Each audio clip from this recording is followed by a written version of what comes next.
Hi guys, I'm just jumping in at the beginning of the recording again to tell you that we had some serious issues with the Scrooge and Muppet Christmas Carol episode. Basically, there was some weird, awful, high-pitched ambient noise on Andy's end, and we had to use the backup recording, which we'd never used before, and which he sounds very quiet on. So I'll be the loud one in this episode. That's different. And it's a good episode. We had a lot of fun talking about Muppets and arguing, but there will be some weird noises that we didn't account for when recording, and you might need headphones. So this is kind of going to be our New Year's episode, I guess. So, I don't know. I still feel really festive, you know? No, it's our Christmas episode. It is. We watched a movie that... So here's the thing. We watched... Here's the thing. Here's the thing about... We watched two movies. We did watch two movies with the same exact story, which I rather enjoyed. Right? The way these two movies both handled the same story, I like seeing the differences they made. For sure. I think... But I want to change the structure of this episode a little bit. Okay, do you want to go over the story as it goes and hit how each movie does it? Yeah, because I think the big thing is like at the end of the day, like we watched an amazing, beautiful, well-crafted, oh my God, well-acted, with beautiful music, memorable scenes, oh, amazing walking, is he gonna do this thing? Well-lit, beautiful, oh my God, just one of the best adaptations of A Christmas Carol that I have ever seen. I might need to punch him in the face. And also a Muppet's Christmas You Carol. Piece of actual shit!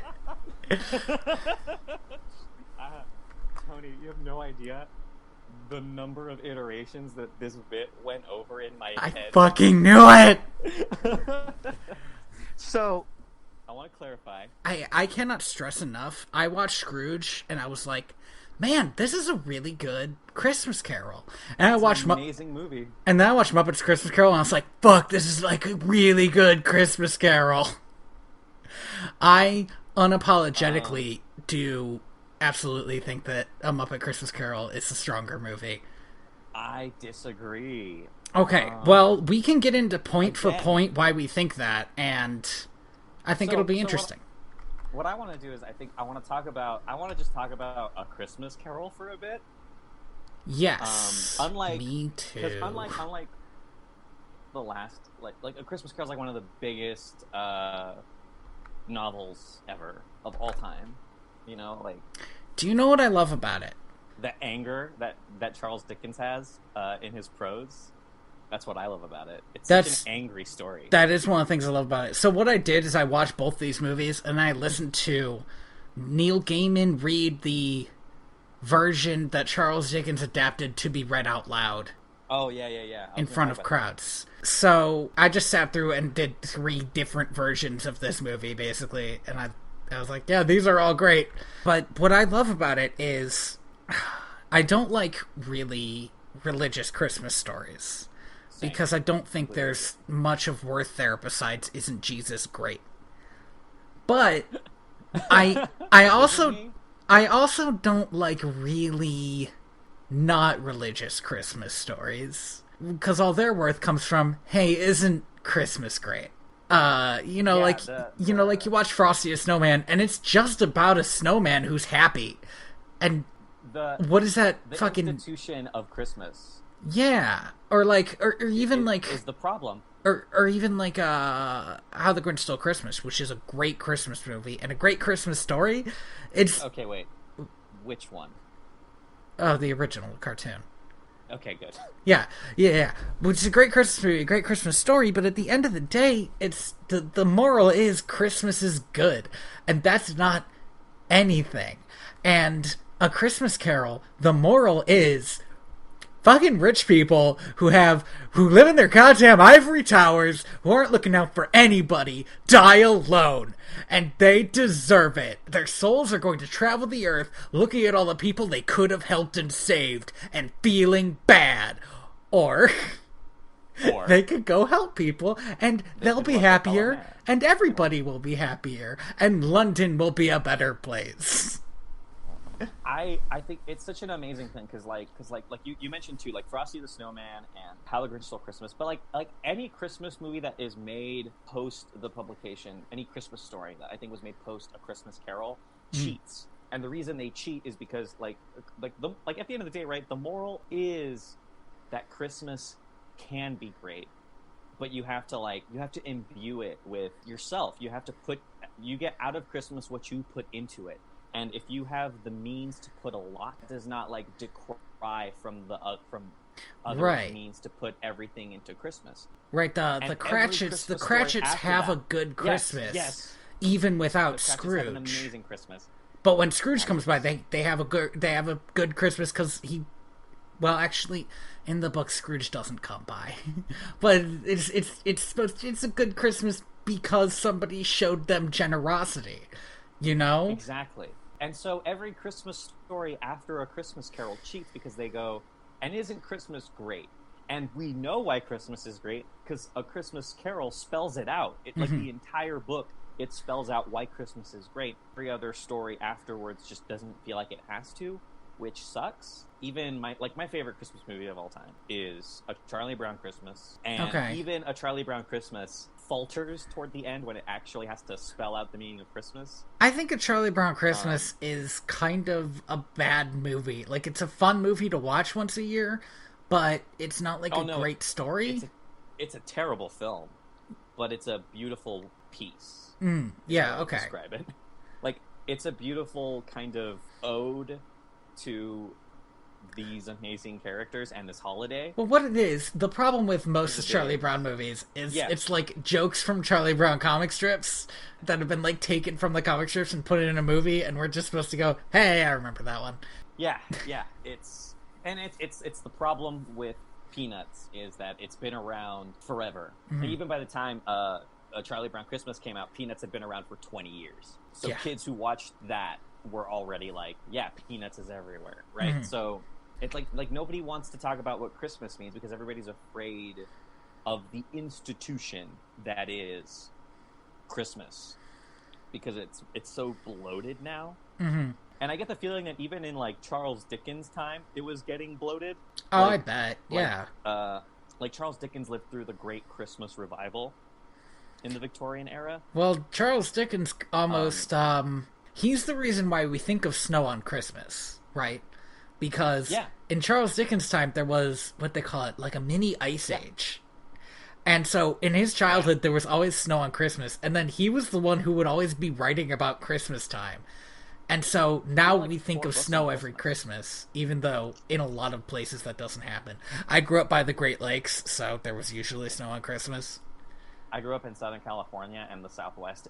I didn't see snow until I was like a teenager. But so I want let's talk a little bit about the history of A Christmas Carol. The wonderful open source, which Andy's brain. Really interesting facts. It all comes from Andy's brain, not from Wikipedia. The first edition of A Christmas Carol was published on the 19th of December, 1843. By Christmas Eve, it was sold out. Damn. By the end of the next year, it had 13 editions. From the 19th of December to January 1st, 1845, Charles Dickens had 14 editions of this novella. That is amazing. And in the 1840s, like that is mind-blowing to me. Like this book was massive to the point where he, a couple of years later, started doing public readings of the story, which you mentioned earlier. He did 128 performances. And the last performance was like the year that he died.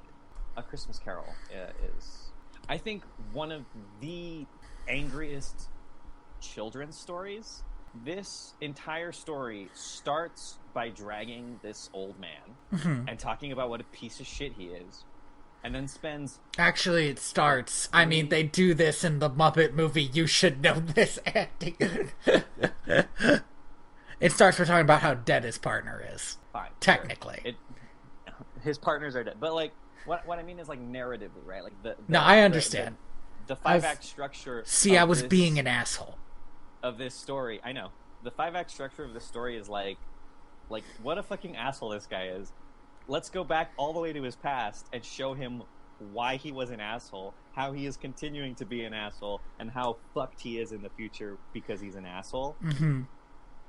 And we'll talk And about how the then, Muppets hits the tone better than the other movie, but we'll get there. uh, sorry, that was the sound of me slowly. Look, if you weren't genuinely moved by the Muppets' vision of the future, I don't know what the fuck is wrong with you. I out. was not moved by any part of the Muppets movie except for the occasional chuckle. Okay, that's crazy. Michael okay. Caine as Scrooge didn't get you? He's fine. He's oh my alright. God. I liked him. You know what bothers me is the fact that Michael Caine has been playing like grumpy old men since before I was born. Yeah, he's just a grumpy old man. What's your problem?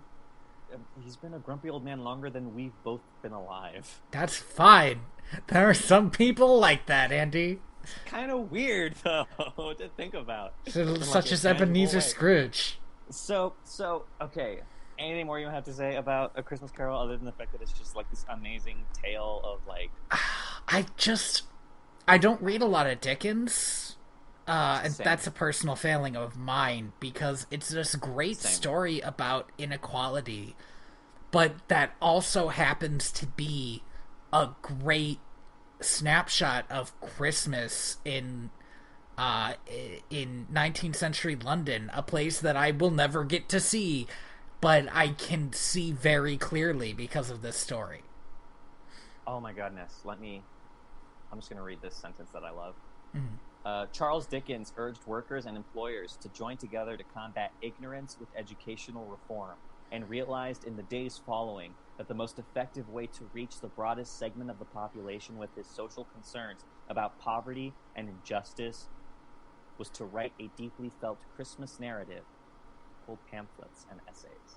God, what a fucking cool dude, huh? What a kick-ass dude. And Charles Dickens, more so than anybody, had a lot of reason to be angry at the like wealth inequality in London, because like his dad was thrown into debtor's prison and he had to like quit school to help like pay for his family, and he realized like as a young, like pretty well-educated kid, this is fucked up. Mm-hmm. This is unfair and doesn't let me fulfill my potential as a member of society. My dad had debt. That's fucked. You want to just get into it? It sounds like we're about to get into it. Something vibrating in my house. I'm sure there's a joke I could make there, but it's Christmas. I mean, it's not Christmas. Andy, it's Christmas in our hearts. Every day of the year. Did you not watch the movies? All right, yeah, let's just get into it. Well, okay, so which movie did you watch first? I watched Scrooge first. So did I. Okay. In retrospect, I kind of wish I would have watched the Muppets film first. Why? Don't say the thing I think you're going to say, Andy. Because it would have been more fair. There is... we'll get individually into into all the little things I love about the Muppet film that... I think... Here... I'm going to say this at the top. In a weird way, I think the Muppet movie was more faithful to the book. And the Scrooge version took the kind of movie liberties that you'd see in the 70s. And it didn't... It's the same story, and it's still a good version of that story, but it wasn't exactly the one I liked. And I will also say this, if it weren't for having a fight about Muppet Treasure Island, I would absolutely not begrudge you enjoying Scrooge more, but I did enjoy the Muppet movie more. It's frustrating because there's a lot of like technical brilliance on display in Muppet Christmas Carol. Like just the puppets and the animatronics and the set design in those movies is phenomenal. I just don't think that Brian Henson is a good enough director to properly fucking train shots fired and block the vision of what those movies want to be. And maybe it's not his fault, maybe he just didn't have a great director of photography or something. Here's the thing, I can't even get into this conversation with you because I 100% disagree. So But that's the thing is like, and I'm not saying that Brian Henson is a bad director. He's a no, but what I'm saying is when it's just Scrooge and the Ghost of Christmas Future, that's one of the scariest things I've ever seen in a fucking movie. That like has so much that has like so much tension on screen that it's amazing. and it's you're from a absolutely giant correct, Muppet.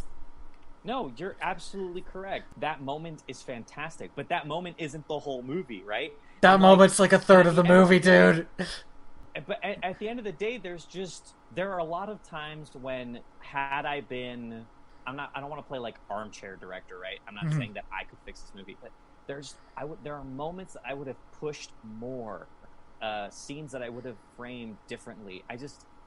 Everything in this movie felt so That's so funny on display because for people who love Muppets, and as a person who I didn't grow up with Muppets. No, right? you know I grew what? up with Sesame Street. That's fair, actually, because you had the same problem with Muppet Treasure Island. Like, you hated that there were, like, bits with rats on... What were they doing? They were, like, on a cruise. And you could not stand it. They do the same fucking joke in this goddamn movie. It was just a Muppet gag, dude. It's just something that happens in Muppet movies. But that's the thing is like I could feel it in Treasure Island, and I can feel it in this movie. It's like it's chock full of all of these references, and it's like. But the reason too, you have to make a movie, right? The reason who is this movie for when it's not for people who enjoy the Muppets? How fucking dare you? It's for everybody. It's beautiful. But here's the thing. Here is why I actually really enjoy that. Because they do all these Muppet gags throughout the whole movie, and again, they stop for Christmas Future. All the gags stop. All the funny Muppet stuff stops.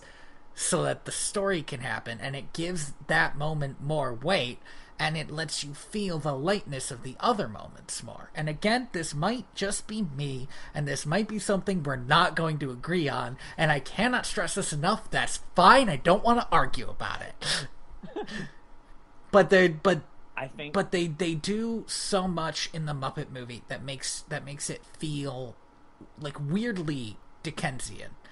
And they do some stuff in the Scrooge movie that makes it feel like so much its own thing that doesn't thrill me. And like one of those things that I fucking couldn't stand is when Scrooge gets dragged into hell. I love that. Are you kidding hated me? It. Oh my god. For one thing, it says at the beginning that's not what happens when you're a bad guy. You don't get dragged into hell. You have to be walking the earth in chains, looking at all the people you could have and should have helped, but being unable to help them. That's your punishment, and they give him a different punishment. He wasn't dragged to hell because of his actions. He was dragged to hell because he was a very special kind of shitty. I know what he was. The most evil person in hell noticed this, but that's not. But that's not. Add to your personal arsenal. No, and I understand. Like that's a very '70s thing to do. It is. That's the thing. Well, the other thing that I enjoyed while I watched it, but as like I went on, because I watched this like a week ago, as I went on and on thinking about it, I decided I hated it. Was the weird tone that when Scrooge first gets to the future takes, because he is convinced something amazing is happening. I loved it. I enjoyed it when it happened, but then they spent fucking half an hour dancing on his grave. It's my favorite musical number in the movie. It's here's the thing, it's a good song, and the more I thought about it, the more I was like, these are like a bunch of people dancing on his grave. And yes. But at that point in the movie, you can't hate Scrooge anymore. So it's just sad. You can. Right? Because, no, you definitely can, right? Because this entire time, it's one thing to talk about, like, oh, I'm going to do good. I'm going to change my mind. I'm going to do good. That's the other thing. Enough. That's the other thing. Their Scrooge is fucking not... It's fucking unrepentant for most of the movie, and it bothered the shit out of me. Because in the book and in the Muppet version, Scrooge, sees the past, and it really fucking gets to him. But the only thing that got to the Scrooge and Scrooge is seeing his girlfriend that he doesn't have anymore. But we should stop talking about the differences in such a scattershot way. Why don't we do the opening? Talk about the movie and how these openings are different and how they're the same. Because I think I should also find. I should find out if this is true or not. But Scrooge, I think, was a longer movie, right? It certainly felt longer. It felt a lot longer, and But maybe that's just because the end was so long. They spent so long on Christmas Day, and yes, that was like 4 musical numbers in good. that, and I enjoyed it. But again, later I was like, man, that was a while? Like a while, though. Because that's the end of the story. Yeah, but it's I don't know. We'll talk about it when we get there. Yeah. But so I took a lot of notes when I watched. Oh, Scrooge. but they also spent a lot on the front half. Beginning. Yeah. Yeah, so maybe it's just a longer movie. Yeah, Scrooge very much feels like a 5-act play. That's divided into then a more conventional 3-act structure, with the first act being the kind of introduction, the second act being the middle 3 acts, and then the final act being the conclusion. Right. It felt very conventional. The introduction to both Scrooge and A Muppet Christmas Carol are similar in that there is this kind of a following of... We get like the a man. shot of London and like Yeah. a zoom in on Scrooge himself. But here's one of the main differences is in Scrooge they use choir music, which is the first time on this podcast I have watched a movie with choir music and thought, yeah, that feels appropriate. Yeah, this feels really good, doesn't it? Right? Oh, this is what a good choir sounds like. Yeah. And in the Muppet This isn't version, just a bunch of creepy kids. and in the Muppet version, there are 2 things that the Muppet version does, which is 1, establish Muppets before establishing Scrooge, which Yes. Andy probably hated. No, it's fine. You know, you got to set up the rules of the world before you throw me in there proper. Right. But what I really love, and I'm gonna probably be the most annoying human being on the planet, is that Scrooge is... starting now or starting a long time ago? Starting at the beginning of this recording, you prick. I mean, Merry Christmas. So... God damn it. Do you think people think we don't like each other? I feel like people think that we don't like each other, and we should stress that we don't. Nah. We absolutely do not like each other. Have you, like... I was about to go down like another jokey fight thing, but I really want to start the movies. Yeah, no, let's get started. Let's do this. So, I was worried that Scrooge... this was going to be a short episode. Scrooge in the Muppet version is creepy. Like in the beginning, all we see is his back and this cane, and all the Muppets sing about how evil he is. And we don't even see his face until the first song is over. And I genuinely love that. And it does... The Scrooge version follows Scrooge around, but it's like from the point of view of Scrooge. So we see him being an asshole to all the people. And it's 2 different ways to show this type of character. We see his daily routine. Yeah. From his point of view, which is shaking down all of these and also all of these people who owe him folks. money, and in Muppets we see that from a point of view of everybody who lives in this part of town and how much they are afraid of him. Although I will say there's this like group of street urchins in the Scrooge movie that I really enjoyed. Oh, the ones who keep singing Father Christmas at him. Yeah, which I thought was a very I thought at the beginning was very cute, and then later kind of culminates in a punchline that I really enjoyed. Okay, here's the thing. I also enjoyed that. And I'm gonna say but here. I also enjoyed that, but there's a moment where the street urchins go to a lot of trouble to steal his hat. And it's like, these children are really fucking harassing this old man. Like... Yes, and it feels so good. It does. From the point of view of the audience, it feels good. And maybe from the point of view of the children, but it's a general rule. If you saw this on the street, just like a bunch of kids bullying an old man... It just made Scrooge feel like a sad old man to me. But he is a sad old man. He is a sad old man, but the reason I like Michael Caine's Scrooge is because he's an angry sad old man. He's a sad old man, but we don't know it immediately. I think my favorite thing about Michael Caine's Scrooge is how angry he is, how yelly he can get, especially at the beginning of the film. He has this great moment where he and I'm gonna start saying Michael Finney's Scrooge. Don't do that. Why? No, just to refer to the other one. Oh, okay. because I don't want to say Scrooge and Muppet Christmas Carol. Right, right. Because it's too many syllables. Yeah. What was I saying? Oh, yeah, there's a moment in the beginning of the Muppet version where, and I don't think that these characters do very much, and if it wasn't a Muppet movie, there would be no reason to have them in here, but Thank you for noticing. He does employ a lot of rats. Dude, I was fine with it because I knew what I was signing up for.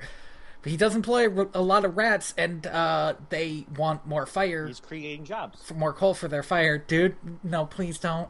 Like, please don't. Like, please don't. Please? Please don't. But Fine, please fine. don't, though. I know. All right, Please? But please don't. These liberal ghosts. Okay, no, please don't. No, okay, I'll stop. You were so mad. I was, Okay. Ugh. So well, he employs several rats. And he fucking, when he shoots them down about getting more coal in the fire, he grins. And it's like, this guy, he might be a sad old man, but he fucking enjoys being a sad old man sometimes. Yeah. Union busting makes me feel good. So that's a fucking joke. Oh my god. Oh man. And you made it, it's a ghost story, and you made that a good job, Andy. Alright, so Ugh. right? So I think I will say this. Michael Caine Scrooge is like an enjoyable character to watch. Mm-hmm. Finney's Scrooge is just so depressing. Like, he looks so old. He does. Looks like he should have died a long time ago, and the only thing that's keeping him going is just rage. He's him. like bent over real low, and they did a close up of his face when he was sad, and I could like see the amount of makeup they had to put on to make him look that wrinkly. And the actor was like 30 when he was doing this role. Are you fucking kidding? Damn. I am not joking. He plays his younger self. That's how young he was. Really? Wow, okay. Yeah, it's the same guy. I mean, obviously he doesn't play the little boy, but... Right. No, I understand. I'm trying to figure out which way to go to. So, let me go real quick. I enjoyed that the Muppets used Gonzo as a narrator because that lets us get in some classic Dickens lines that there's no way to put into a movie otherwise. I'm like so torn apart by the narration thing. I understand this. In it. Because I love the idea. The idea is fantastic. But man, at one point they literally like throw a fucking hook at Michael Caine's dick and hang on as he goes into the past. And I'm just like not about that. In my Charles Dickens story? I think you put in that it's on its dick. But there are some good Gonzo Rizzo lines. Had I shot this movie, I would have made it absolutely clear to everyone on set that this string was not, in fact, hanging off of Michael Caine's dick. I'm so glad you said not.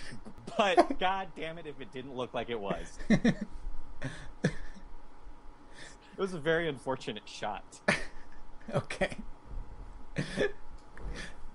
There are some good Gonzo Rizzo lines. Like, early on, Gonzo uses Rizzo to clean a window, and Rizzo says, "Thank you for making me a part of this." Which fucking really got me. That was really fucking funny. I also liked a bit later where he, like, has, like, a little Rizzo-sicle and just slams it onto a table and kind of cracks him open. Yes. I really liked that bit, if only because the only thing I could think of was, man, that must have been really hard to do on a technical level. I was watching that moment, and there was a moment where he was inside a bucket, and I was like, oh my god, that's a small bucket, and that's just a dude's hand. I had a like weird flash. I was like, somebody's under the bucket. One thing that both the Michael Finney and Michael Caine get to do, though, is get to have these amazing with Bob Cratchit. Yeah. There's a my favorite, I think, in Scrooge is when his nephew comes to visit, and at one point Bob Cratchit just looks up and says, agrees with him, and then he just like looks at Scrooge and just immediately gets back to where like, oh fuck, right, no, not. And I like his nephew in that version because he keeps this big ol' smile on his face, and he is absolutely fucking with his uncle. Like, he is needling him the whole time, and he's got this big ol' grin on his face. And this is his only family. Like, he likes going over and fucking with his uncle because that's the only time they interact. This is his one chance a year to do two things. One, get to see his only living relative, but also two, fuck with the guy. And what an amazing Christmas that this guy has. Yeah. There's another little scene, I think a little bit after that, between Scrooge and Cratchit, where it's when he's like paying him his wages, including the one for Christmas, even though he says he's like robbing him. You know, that line. The line everybody knows that I have temporarily forgotten. That Scrooge genuinely thinks Cratchit is poor because he doesn't work enough, despite the fact that he works exactly the same amount of time that Scrooge does. And that's... excuse to pinch pennies. Yeah, that's so... every December the 25th. That's so... it's a good line. It's a really good interesting to me. And, yeah, that line shows up in both versions. I'm going to jump, before we get to the Collectors for Charity, I'm going to jump back to the other movie, because... this is gonna be the most confusing episode. because Michael Caine has this huge stack of eviction notices for Kermit, who plays Cratchit. Oh yeah. And he says, and I actually really like this. And Cratchit says, "But Mr. Scrooge, it's Christmas," and he says, "Very well, you may gift wrap them." God damn! That's a savage fucking line. That's so fucking badass. If he wasn't evil, that would have been the coolest thing he's ever done. And on top of that, he like goes on to say something along the lines of like, this is the time of year when people spend their mortgage money buying gifts and other frivolities. Yeah. It's a great word. Frivolity is a fantastic word. I'm gonna fucking add it to my lexicon. But and then he says, some might say that this is hunting season for estate owners like myself, and I'm just like, holy shit, what a motherfucker. Dude. Like, there is something, I think, to me more visceral about, so because in Scrooge, he's just a loan guy. Like, he loans people money back, he requisitions their stuff and sells it, and that's evil. But he's going out there and he's collecting all of those loans himself. The Michael Caine Scrooge is sending people out to take houses. To evict people from houses he's renting out. Right. Which is, like, so much more diabolical and fucked up, and I love it. And Michael Caine really does this thing when his nephew shows up, and I actually think, because in the Muppet version, his nephew and the collectors, which are Beaker and Honeydew, show up at the same time, or, like, they're in the same scene for a little bit, and Michael Caine says, "My dear nephew," and he makes it sound like "fuck you," like because his nephew says like, "Oh yeah, he can give you money." He's like, "My dear nephew," and I was like, "Whoa!" Yeah, it was really good. It's like Michael Caine does a lot of really strong acting. He does some great line delivery. Oh yeah. And so if we jump back over to Scrooge, oh man, this is gonna be impossible. We're gonna. Okay, so do we want to keep doing it? Absolutely need to keep doing it like this. I love it. It's impossible. Okay. It's gonna be garbage. We're gonna just keep jumping from movie to movie. So the collectors who collect for the charity. I'm not gonna lie, they're like accosting this dude as he's walking. These are. I would not give these fuckers money. I would absolutely not give them a fucking penny. The Beaker and Honeydew collectors, I might give them money. These guys, they fucking, like, assault Scrooge in a dark alley, And they ask if they're talking to Mr. Marley or Mr. Scrooge, and he said, oh, Marley's been dead for 7 years. And they make this weird forced joke, like, oh, well, it's a good thing you're generous, though. Like, why would you give that guy money after that? Oh, man, yeah.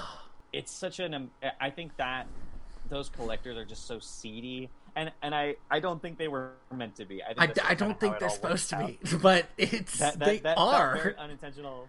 But yeah, like I like the entire scene. I was like I also wouldn't give these people money. Yeah, it's like if a Santa is ringing a bell outside of a grocery store, but like the bucket where you're supposed to put your change just says like a charity on it. It just says the word UHHH charity question mark. Charity. Yeah, that sounds legit. So I have an idea for a charity, Tony. We're gonna call it charity. Look, Andy, if we get big, I'm down. And it'll be we'll fund different speech therapy places. Oh, that's actually really good. I like that a lot. Right? I know. It's great. I don't know if therapists would appreciate the joke, but I would. So we'll see. I think. Oh, so here's. I'll stop cutting out our really so we don't sound like we're making fun of people about it. That's what we'll do. Yeah. We're not perfect. I think one of the big differences between the 1970 film and the Muppet film is how Scrooge lives at home. Muppet movie. Michael Caine lives in this like big house that the way the movie frames it, like when his partners died, he just moved in. Like, well, yeah, this is mine now. That's what it seemed like it was in the book. But here's the thing about the what do you want to call the Scrooge movie? Because if I keep on calling it Scrooge, I don't know. Okay, I'm gonna call it the 70s movie. I'm gonna let's call it the 70s movie and the Muppet movie, and I think we'll be good. Yeah, okay. Because the thing about the 70s movie is it's still a big house, but it's like huge and gross and empty. And I was writing down, like, why does he have such a big, awful, empty house? And the only reason I could think was he really wants to get haunted. Like, this is a great house to be haunted in. Haunted in? I think it's the difference in ethos between the two characters is this, and it's that Scrooge makes money because he wants to be rich and spend it on himself. Like, he has this like lavish nightgown. And, yes. But his house is well kept and clean. And the 70s version, he is keeping money and doesn't seem to do anything with it. He doesn't even spend it on himself. Like, his bed is all moldy and ragged, and his nightgown is like stained and dilapidated. And I will say, if I'm remembering the book right, Scrooge has a really nice nightgown, but it's also really old. Like, Scrooge is a guy who spends money once and then doesn't again. And I think to get that across in the 70s version, they decided to just make all of his stuff look really shitty. Old. Yeah. But I think it adds to his depressing character. It right? does. Like, it definitely does. But all the money in the world, and he doesn't even spend it on himself. Yeah. Like, what? It's not giving him anything. Mm-hmm. It's not giving him happiness. It's not giving him comfort. It's not giving him warm clothes. He just has it, and it's infuriating. But the thing, I actually have notes on both of these houses. I put that in the Muppet version. It still doesn't really look like he spends money on it, but it does look like somebody lives there. Like, when Scrooge in the 70s version comes in with, like, his bowl of soup, it looks like he always comes in with a bowl of soup because he never makes his own food. And, like, never keeps food in the house because his house sucks. And the Muppet version, this is the one thing in the Muppet version that I think the ambiance is definitely lesser in. Mm-hmm. Because I think, and we might fight about this later, I think the ambiance in the Muppet version is fucking baller. But the 70s version, this is such a crappy old house that you are waiting for Marley to show up. Like, Marley's gonna show up and it's gonna be creepy. Well, no, because before Marley even shows up, a fucking ghost carriage fucking rides through his fucking foyer. Oh, yeah. Like, that fucking ghost That carriage. fucking like, ghost carriage. You're carriage just come through every night and you've just gotten used to it? Like, oh, it's just the ghost carriage. Yeah, top of the morning to you too, ghost carriage. Like, holy Okay, shit. Scrooge doesn't say top of the morning to anybody. No, but the ghost carriage says hi to him. Yeah. You want to talk about Marley? I loved the Marleys. The Marleys. Of Robert the Muppets, I and, think those two Muppets Jacob. I think are the two that I know the most that aren't Kermit and Miss Piggy. Sure, yeah, absolutely. Because Statler and of the Waldorf. reference. Yeah, because of the reference to Ebert and fuck, I keep forgetting Ebert's fucking friend's name. Is it? Shit, I feel so bad. And I think Robert Corman? Okay, Ebert and Corman. that sounds right. Like that's who they're supposed to be. They're like a parody of them. So I know of them. And like they did like a bunch of commercials and stuff, I think, for an insurance or something, whatever. Now, I really like the Marley and Marley song for a couple reasons. It is a fantastic piece. It outlines their ghostly consequences of being miserly, but it also does this thing where, like, there's this great line where they start laughing about how they kicked out the orphans. Oh, yeah. And then they get chills. Like, they start feeling the weight of their own crimes as they're talking about them. Yeah, like... And that's such a great scene that you can't do with one Marley. It's something you needed two Marleys for. And I think also there's an amazing... I really love this bit, because it's so good, where they tell Scrooge about his chains, and then the chains fly out at him and wrap around him. And then the chains start singing, because it's a Muppet movie. Yeah, because it's a Muppet movie, and the chains are Muppets. And I'm just sitting there like, this is a fucking kick-ass song. And it's not... I don't, it's just really good. It's a lot of fun, and just like the two Marleys, telling Scrooge, if you continue down this path, you're going to be more fucked than we are. No, it's doomed, Scrooge. You're doomed for all time. Yeah, they're like in it. We loved it. We loved it. We're so bad. We loved every second of it. But here's the other thing. This version of Marley and Marley do feel like these ghosts... Okay, so let's go to the 70s version so I can talk about... What a weird performance this was. Okay, thank you. Yeah, okay. He's like moving around in like all of the... And I think the point of it was like, oh, he's a ghost. He's like floating. This felt like a dude who's been like classically trained, who is milking it for all it's possibly worth. So, do you know who this actor is? Nah. It's Alec Guinness. Who the fuck? I know who that is. I'm Googling Ben him. Kenobi from the original trilogy. Fuck you! No, I'm dead serious. And he's like moving around, and he does this fucking thing with his hand. He does the weirdest performance. It's the worst. And he's wearing this handkerchief that's holding his like face. You know how... Help me out. Like a death mask. No, like in movies, and I assume actual old-timey doctors or whatever, if somebody had like a toothache, they would have this have the handkerchief tied around. Okay, in the book, that's because he takes it off and his jaw falls off. And that doesn't happen, and I don't know why. I think it's the 70s. They were severely limited with what they could do. Then why'd they give him the damn handkerchief? Hey, listen, this whole performance is baffling to me. It's like every time he shows up and he just fucking undulates his arm in the way that he does. Like, it's so weird. It's like he's dancing to the beat of a drum that you can't hear. And then Scrooge gets ghost abducted, which is like a fucking weird way to take it. But he gets, like, dragged out the window by Marley, who Alec Guinness apparently is like, yeah, this is it. This is what your afterlife's gonna be like, flying around up here, which is weird, because then they do a different thing, but fine. And then Scrooge, wakes up, the fire comes back on. But I absolutely love the transitions in the 1970 movie, where every time, like, instead of taking him back to the house, he would just wake up. I'll tell you why I did not enjoy that. It's because every time Scrooge is like, oh, a dream. It's like, no, it wasn't a fucking dream.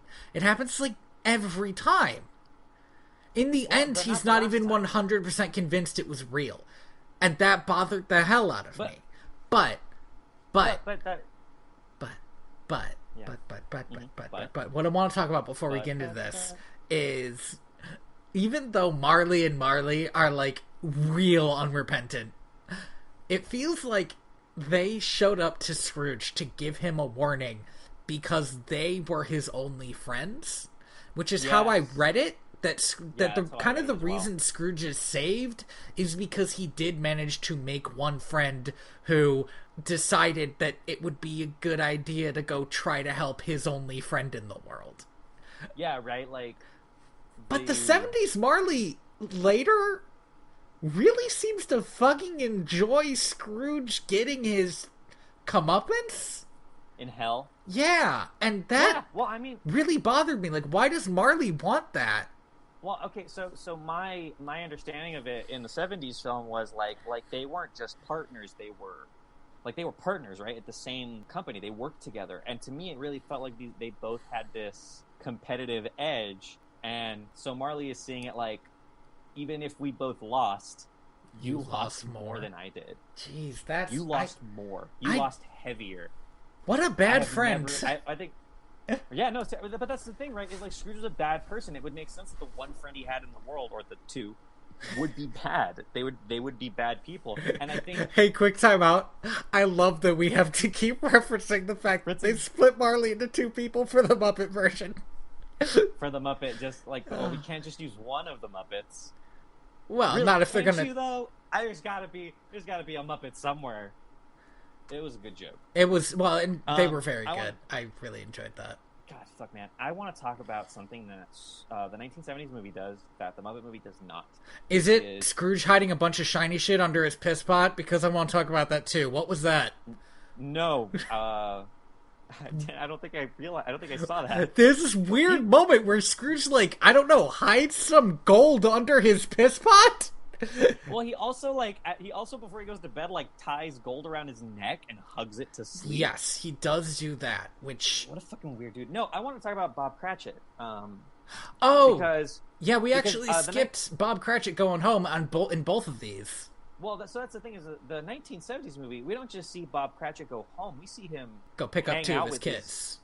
He picks up two of his kids, and they, like, run around and they do all their Christmas shopping. Mm-hmm. And it's such a beautiful scene, and Bob Cratchit is such a fucking good dad. It's like, really good, and it has like a good small moment of kindness between two people who are super poor, and I really like that because he's what's he doing? He's buying 4 gifts for $1. Yeah, and or four gifts for tuppence. Hey, 19th century England, huh? What did their money mean? But he buys 4 gifts, and the guy gives him one more because he knows he has 5 kids. Yeah, and stuff like that's a good snapshot of what Scrooge is missing. But I think my favorite thing about Bob Cratchit is the way he talks to his kids. Like he keeps saying things like oh, we're gonna have biggest feast in all of London, like so big she could make it. Like, he has this like love of Christmas that he wants to give to his kids, and the magic comes from him, and all of this talking and all of this like fancifulness that he gives to all of his children, and I will say, loved him in every second he was on screen. And I will say, I will concede this. I think Kermit the Frog makes a fucking good Cratchit, but the reason he works as Cratchit is because you already like Kermit the Frog. He doesn't need to work very hard to be Cratchit. No, people already like me. And he gets a good song. They both get a good song. They both get a really good song. But as a Cratchit character, the 70s version's probably stronger. Yeah, I think, and then honestly, it's because they just spend all this. They spend some time with him, and he's set up as kind of being the foil for Ebenezer, right? Like look at him. Anything doesn't even give him the time of day, and yet he is having such an amazing holiday with his family. And Scrooge has to hug a small bag of money and go to bed before 9. I'm glad we wrapped around and talked about that. I'm shocked. I'm shocked we jumped over it. Well, and to be fair, like, my biggest thing is I think you were talking about the Muppet version at the time, and there's not really much to talk about because Kermit just goes home. Well, they do a song and they do the thing. I think they actually do it in both movies, the sliding on the ice thing. But the thing is, in the Muppet version, it's a bunch of Muppets doing it. Yeah. It's like a good little Muppet scene, but it's not the whole Dickensian England thing, which is kind of more important to this story. To the story, yeah. So that's probably why I jumped over it. I want to say before we get into Act 2 proper, did you know that this 1970s movie was going to be a musical? Or were you pleasantly I did not. I was surprised. Like I was? Yeah. That sort of jumped out at me. I think about the time that after the Cratchit scene, when we're getting back to Scrooge, I was realizing, oh, geez, both movies are going to be musicals. That's going to be very interesting because they're going to tackle music in a different way. And they really did. Yeah, I do want to say about the music. In the 70s version, I liked all the songs. However, I felt like individually, the songs in the 70s version were probably stronger. But as like single tracks. Yeah, but in the Muppet version, they all felt like they were interconnected in a way that I didn't feel like they did in the 70s version. So I thought it would have been like a better musical album, if you get my meaning. Like, because you get the whole story from the Muppet songs, but you don't get the whole story from the 1970s movies. Yeah, that's where I'm going with it. Yeah, like the songs are their own scenes, but they don't hold up the entire act. Mm-hmm. And that's just two different ways of making a musical. But I'm more I'm more used to the way the Muppets did it, and I think I more appreciate the way they did it. But that's not to say that all the songs of the 70s version are good. They're fantastic. Yeah. Really. I was actually, like, the entire movie I was like waiting for a bad song, and I was really, because I don't know, like, just musicals in particular, like, they just always have that one song that like doesn't and jive with you. And this song was strong like the whole way through, for the music wise. Honestly, the one fucking weird thing about this movie to me was just Marley, who was so weird. Marley was so weird, though. Weird. I cannot stress enough to the listeners how weird he was. Yeah, you can go, look up Scrooge 1970s Jacob Marley, because he's weird. He moves his hips and his arms in a weird way. Apparently, so weird. Sorry, I'm just reading about this right now. Apparently he was in a harness and he got a hernia doing it. Why was he in a harness? Well, he was flying at one point. It's probably then. And he needed surgery. Oh, God.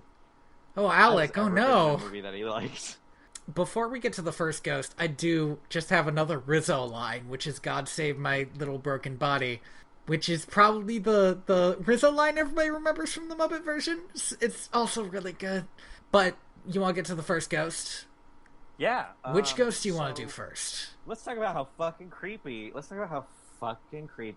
that Muppet ghost was.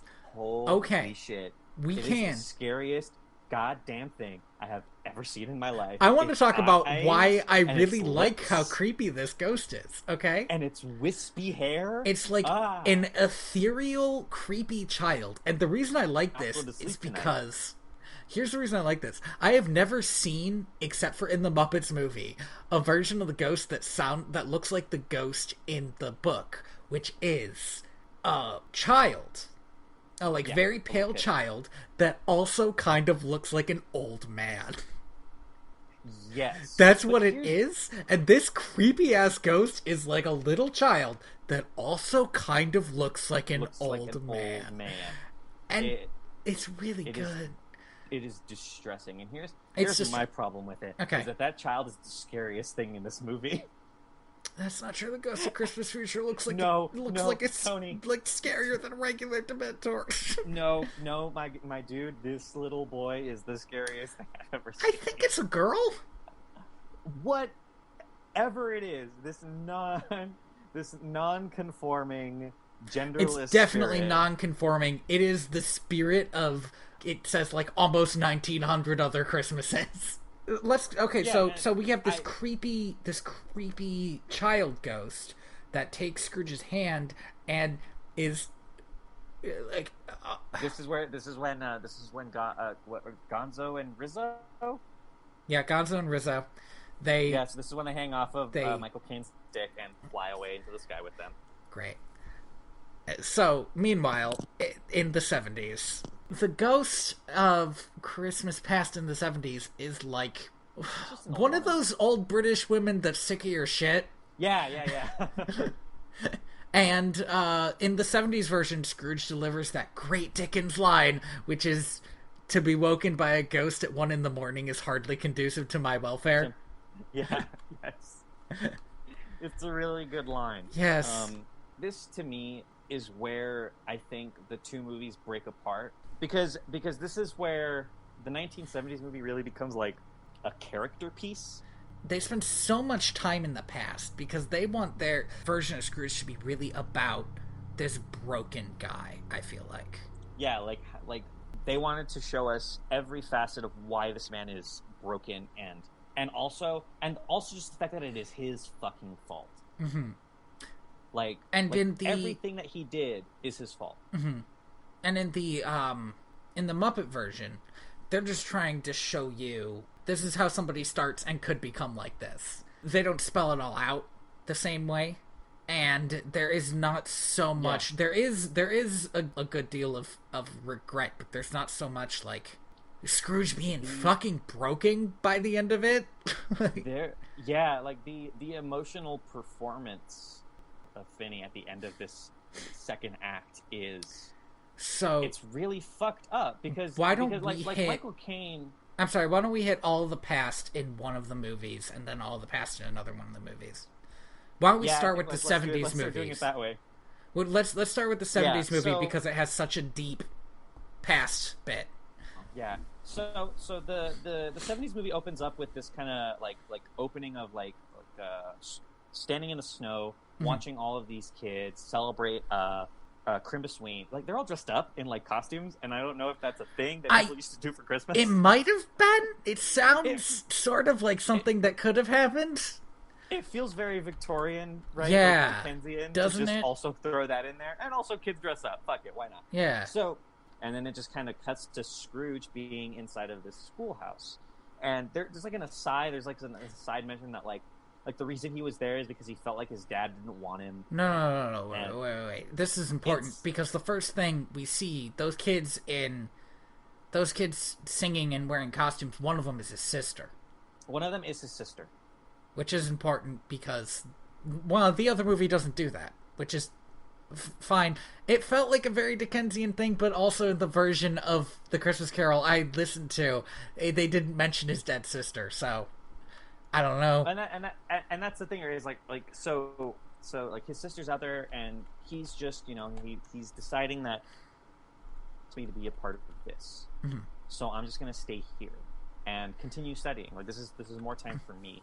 And like the set design, I think from the first act of this movie is amazing because they spent so much time and effort making the sets so dirty and grungy and oily and gross, and like everything has this like thin layer of grime on it in the present that the past just doesn't have. The past is like brightly lit and like has such a different color palette that you're immediately like, oh, these were happier times. It also... The emphasis is on Scrooge's aloneness, because when we cut to him inside of the schoolhouse, the color palette kind of goes back to that faded multi-gray. It's also a good framing device. So as Scrooge starts to rediscover his past, and there's some of this in the schoolhouse and then more of it at the party. They're powerful scenes because it lets you develop empathy for this guy at the same time as he redevelops empathy for his fellow man. Because like in the schoolhouse, he's looking at the sad kid and he thinks, I should have given money to that caroler. Yeah. By the way, there were carolers in both versions, and it was actually pretty funny in both versions. Yeah. I do think though that line, because he just kind of just says it without thinking. Yeah.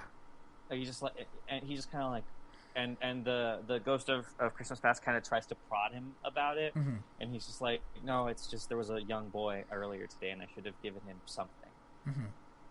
And the whole movie's filled with moments like that, we kind of cut to his first job. I forget what the name of his boss was, but Here's the thing. the I remember Fozziwick, which cannot be the real name. That must be Fozzie's name. I think it was Whizzlewick or something. Okay. Like that. Yeah, that sounds right. Like, it was equally ridiculous. It's equally ridiculous, which is why they managed to put a bear into it. And I read Fozzie, I was like, that's not it. That sounds right. Right. Oh, wait, Fozzie Bear. I remember Fozzie Bear. Tony was talking about Fozzie Bear. God, by the way, God fucking bless us watching a Muppet movie before this, because it really helped. There's a moment when his boss was like throwing this amazing, this like lavish Christmas party. He's inviting all of his friends, and at one point, Scrooge says something along the lines of like, "I could never throw a party like this." And the ghost says, "Why not? You have the money." And he's like, "It's not about the money. Look at him. He's a character. He made us feel. Yeah, that's that's also from just straight from the novel. There's so many great lines that I learned later. This one is right out of the book. The book. And I fucking hate it. It's infuriating, right? Because he said something about like, it's nothing to do with money, and I'm just sitting here like, can you hear yourself? Yeah. Like, you don't have this thing, but you still work just to get all this stupid money. I just wrote right here in my notes, young Ebenezer can get some. And he can. He's a handsome dude. He can. Really square jaw. Mm-hmm. Like, I've never seen a man with a squarer face than Michael Finney, I think his name is. I've said it a couple times. But You said it like a million times. I think it's Michael Finney. I really hope it's Michael Finney. So he meets Whizzlewick's daughter. Finney, son of a bitch. God damn Albert it. Finney.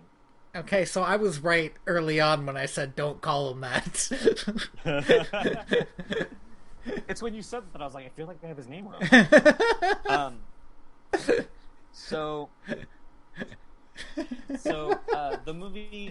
The movie then cuts to after the party. It kind of cuts to this like him and his job in the future, how he was supposed to get married to his boss's daughter. There's this moment like in between where it's like there's a song that Scrooge like sings in the back of his head about how great she was, and there's this moment where he's like reading and she closes the book and they like, I don't think they actually kiss because I think her parents are right there, but like they very in kind of a Victorian way, like, don't kiss, but they want to, but her parents are right there.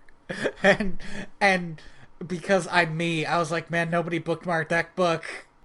Oh, no, he's gonna come back to this book, not gonna know what page he's on. I bet he's one of those people who memorizes what page he's on. Oh my god, that's what my sister did. That's what my sister did, and it infuriates me to this day. Like, how do you do that? I close the book and I immediately forget what page I was on.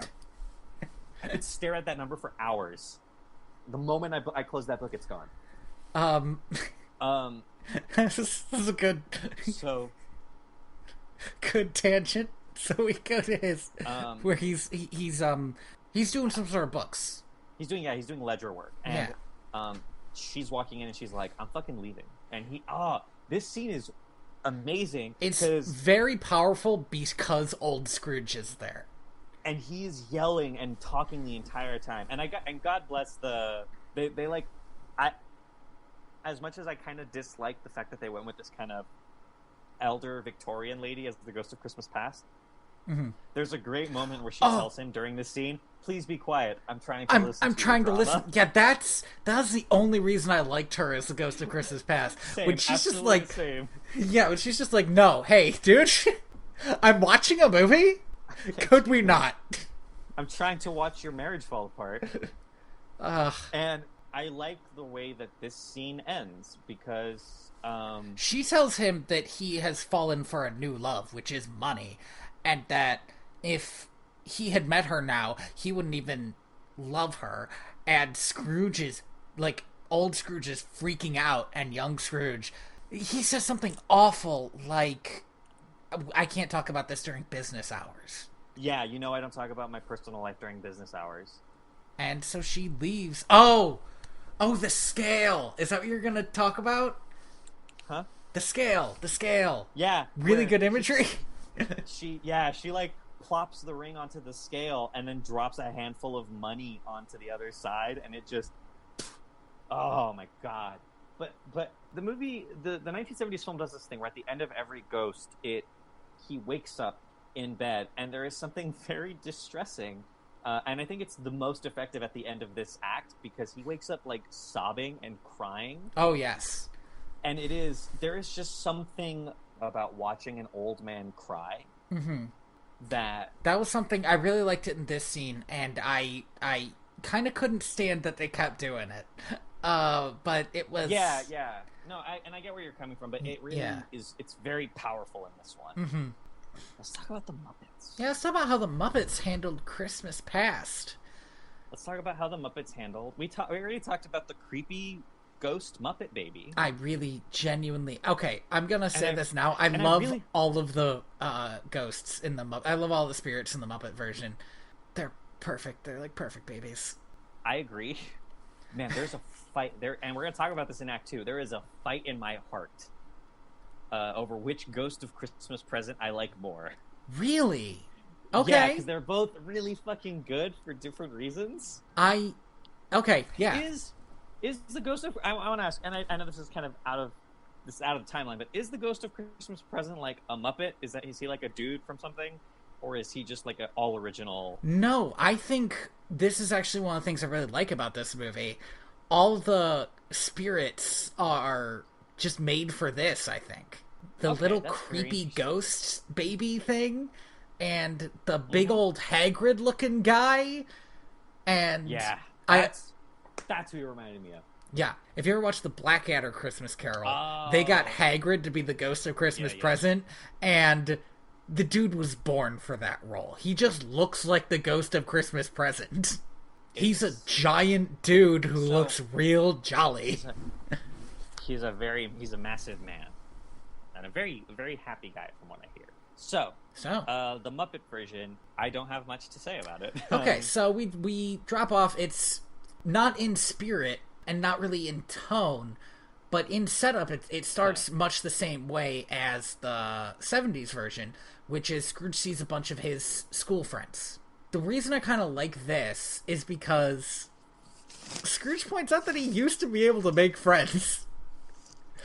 Like, he points to these kids, he's like, oh, he was my best friend. And this guy, this fucking asshole, had a best friend once. Like, when he was a kid. A long time ago. Yeah, but I enjoyed that. I enjoyed that, like, little bit of character. I think my favorite part, though, of this scene is the next moment when they walk into the schoolyard and he's studying, and Scrooge kind of starts talking about like well, it was a good time to get ahead in my studies. And he likes to do all of these things. He quietly tries to convince himself that he enjoyed being alone at Christmas, and he just gets quieter and quieter.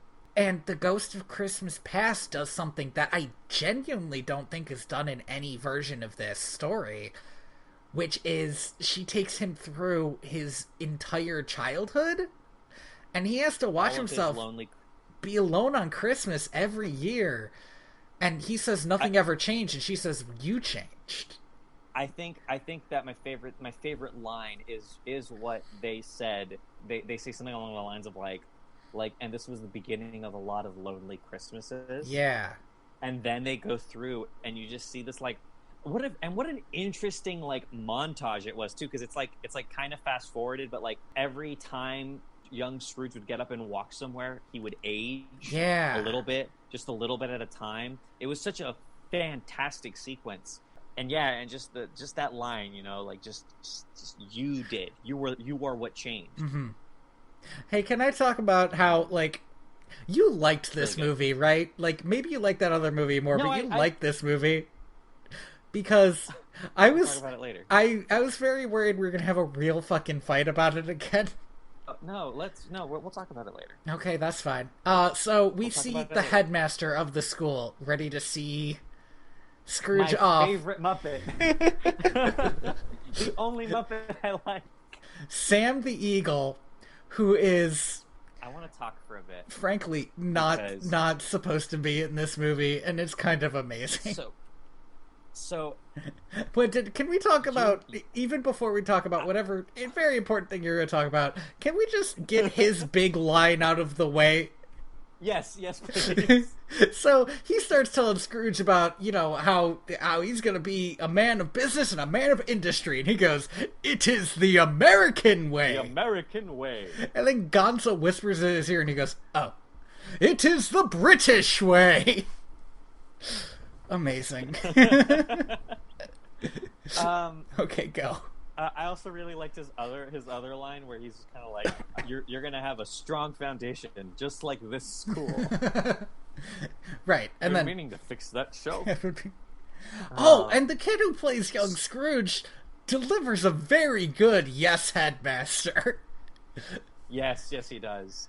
So I want to talk for a bit because one of the big things that we got into an argument about in the last movie, in the last Muppet movie we watched, on Muppet Treasure Island, was you trying to describe to me what it felt like to see a Muppet that you recognized playing a particular role.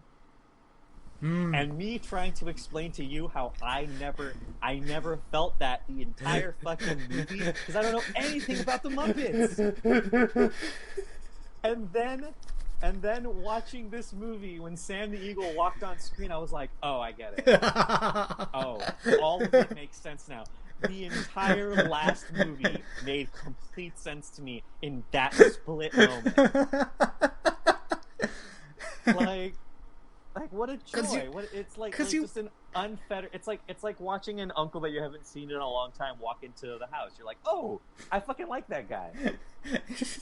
It's so people like Muppet movies, but you watch the Muppet movie for your favorite Muppet. You're ready for fucking you're ready for Gonzo to show up, or you're ready for Miss Piggy or something. And man, I'm always ready for Sam the Eagle. He is good. Oh gosh, Merry Christmas, Andy. The true Christmas miracle. Andy gets the Muppets now. There's something I wanted to say. The sound editing in this version is very different from the 70s version in that in the 70s version, Scrooge kind of interacts more with his environments. Yeah, with his environments, even though they can't interact with him. And in the Muppet version, they make it real clear when Scrooge is commenting on something that he is an outside observer looking in. And that's mostly done through, I think, very subtle and good sound editing. Yeah, and I'm not saying that one is better than the other. I just think that it does it very well. Yeah, and and it's very subtle stuff too. Like I don't know if you noticed this, but like Michael Caine and the Ghost lines are very kind of tinny, almost echoey, like they're standing on a stage. Yeah. But all of the like lines of the people in the past or in the present or in the future are full sound. To them, they're in the present, but to Michael Caine, to Scrooge, and to the ghosts that they are watching. I will say I kind of wish that they gave Michael Caine more to interact with. That is And like it doesn't add anything and it doesn't take away anything from the story. It just would have been nice. Well, to see Michael Caine interact a bit more with some of the Muppets. I think I disagree for the reason that I was very drawn in by the fact that what was happening to Michael Caine Scrooge always seemed other. It was immutable. That kind of allowed for it to be a Muppet movie too, because it meant that he was like looking at a bunch of Muppets interacting, and he could be an outside observer of this, and that would make sense. You understand what I mean? Yeah, no, I get it. I get it. And it sort of allows the movie to have two different tones during it. Yeah, and I think it did it very well. I think it did it very well up until a single solitary line. Do you want to say that line now or later? No. When we get to that line, because that line infuriated me. Okay, that'll be interesting. So you want to hop forward to the party? Yeah, let's talk about the party. I don't have a lot to say because Foswick's version of the party is, I do feel like, not as interesting, and we don't get as much characterization, except we do get to see Marley and Marley younger, which I like that. I like that they got to be in the movie again. And they're heckling Fozzie as he's giving his toast. That's good. It's just good. Something that I didn't like is the in the 1970s film, like, one of the big things that I fucking do not know what his real name is. One of the things that I'm just gonna call him Fozzie-Wick, whatever it is. Fiddlesticks. I genuinely Fiddlesticks, whatever. Old Boss has in the 70s film that Fozzie just doesn't have is this air of, like, people are here because of me. Yeah, you know what? That's absolutely true. I don't think Fozzie can hold a room. That's the joke of Fozzie. Like, the point of Fozzie is that he's like a bad comedian who can't make people laugh, and that's not the point of that character. So, I get it. Yeah, that's a good. Yeah, it's very unfortunate. I also don't think this movie handled the breakup scene as well as the last one. I didn't hate it, although I did find out that there's a whole cut song called When Love Is Gone. Son of a bitch. That Belle sings, and it matches up tonally with Tiny Tim's song later. Oh, that's very interesting. Yeah. But I think it's cut because they probably didn't want to drag the whole romance bit for too long. I feel like that's what they were doing, like trying not to get into the romance bit as much because they were making it for kids. Yeah. And you're right, it's not as strong, but on the other hand, it feels very much like a real breakup. Yeah, it works really well. Because she's talking about how he always says, oh, we're going to get married next year because this year I haven't made enough money to support us. And she says, like, you've made a lot of money and we'll be fine. And she says that he's, become more and more obsessed with money and cares about her less and less, which is the same, but it's more about he thinks he's doing this for her. Yeah. And that feels very real to me. That feels like a real thing that people have broken up before because somebody is doing too much fucking work and not spending enough time at home, and they think they're doing it for their family, and their family hates them for it. We talked about it earlier, right? It's like this obsession with the grand gesture when it's being absolutely there. Yeah. He pulls a real Prince Derek. The smallest gesture that does. Yeah, exactly. He pulls a real fucking Prince Derek on her, and she smartens up and leaves. And I think, as much as I don't think that scene is as emotionally strong as in the 70s film, I think that Michael Caine's performance is. Yeah, he does. They don't do the sleeping thing. He sits down on the bench, and he asks the ghost why it's torturing him, and the ghost says it's not his fault that your past sucks, dude. It doesn't say it quite like that. Yeah. It says it more like a creepy kid. It's like, I'm showing you what's there. Yeah. And then Scrooge is sitting on a bench crying, like, not really sobbing, but, like, sad.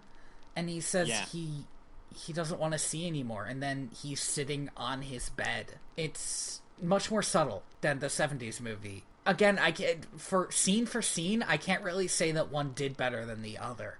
They just did different. And I overall enjoyed the Muppet version, but I cannot swear that one is better when watching them. I mean I can, but you're right, the Muppet version. Oh, you son of a bitch. Yeah, fight me, bro. In fact, I actually do have some opinions on the 70s version of Christmas Present.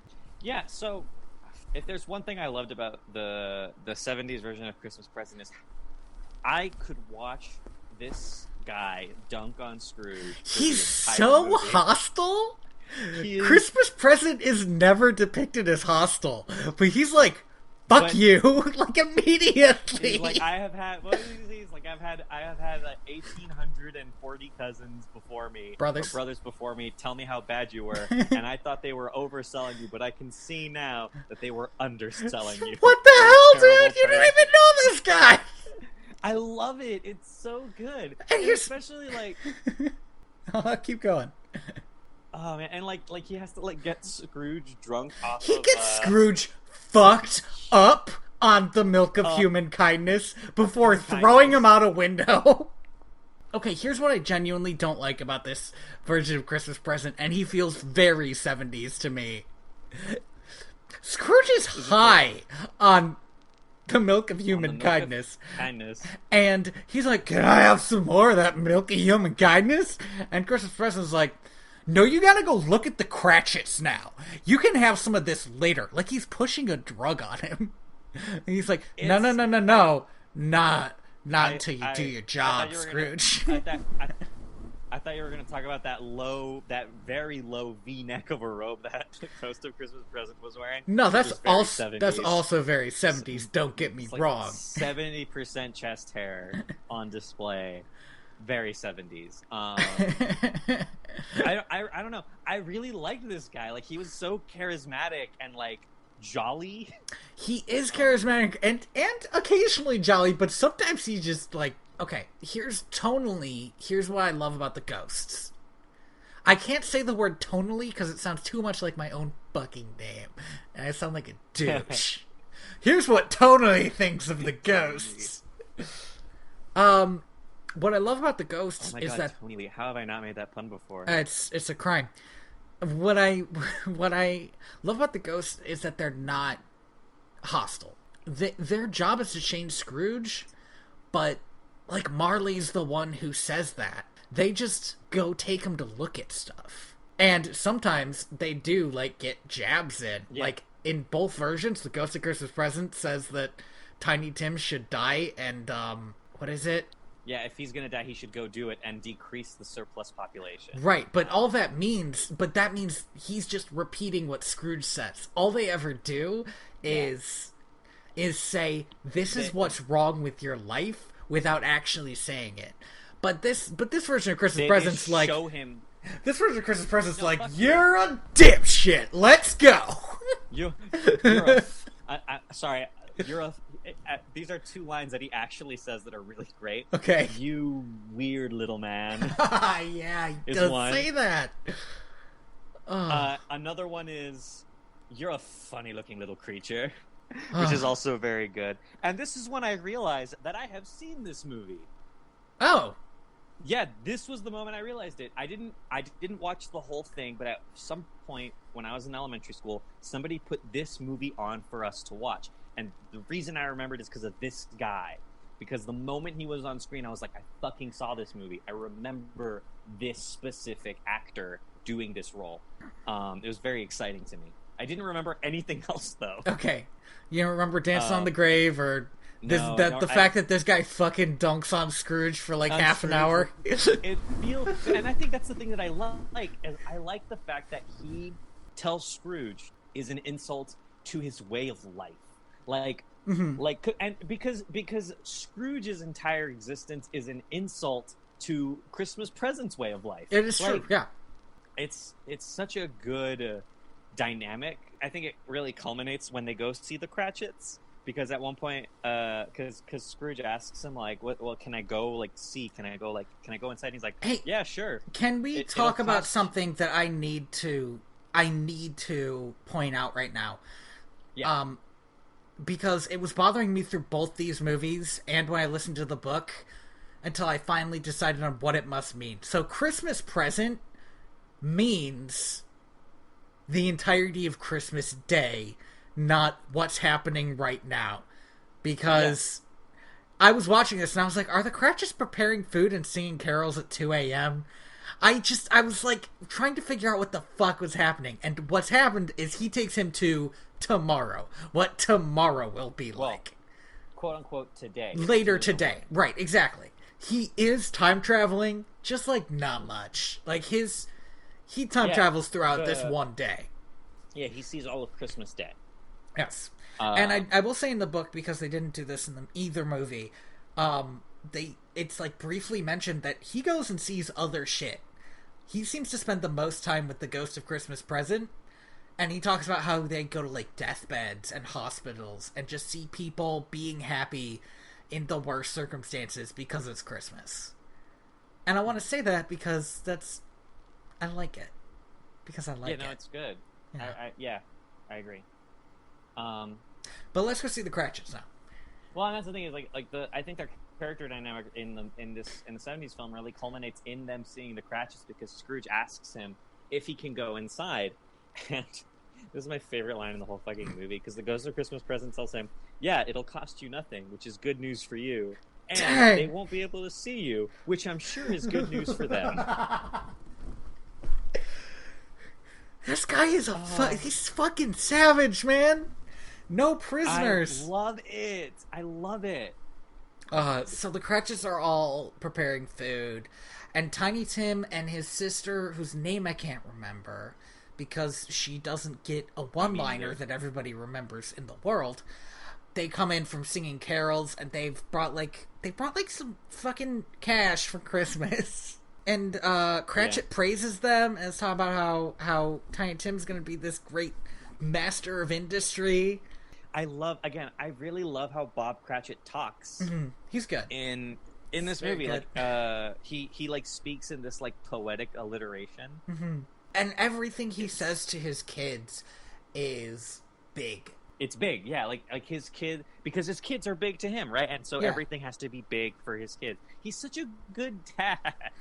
He's a good dad. I absolutely loved watching this guy act this entire movie. And also, this movie got a really good Tiny Tim. They got a very small little boy with some pipes. Mm-hmm. Very good Tiny Tim. Is there anything else to say about this scene? It's pretty by the books. Yeah, it's pretty much by the book.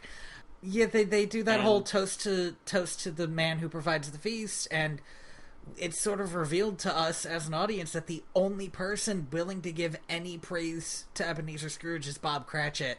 Oh, actually, that reminds me of something else that we can talk about. Okay. Yeah, but yes, Bob Cratchit is... He's just a cool dude, man.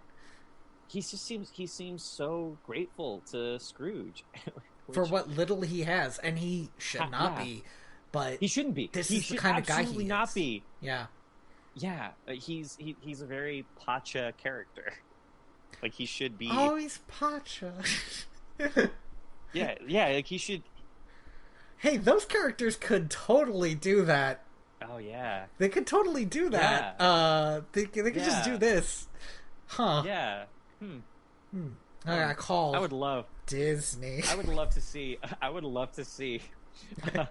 a version of A Christmas Carol in which... I forget the actor who voiced Cusco. David Spade. Plays Scrooge. Yeah, David Spade plays Scrooge, and Goodman...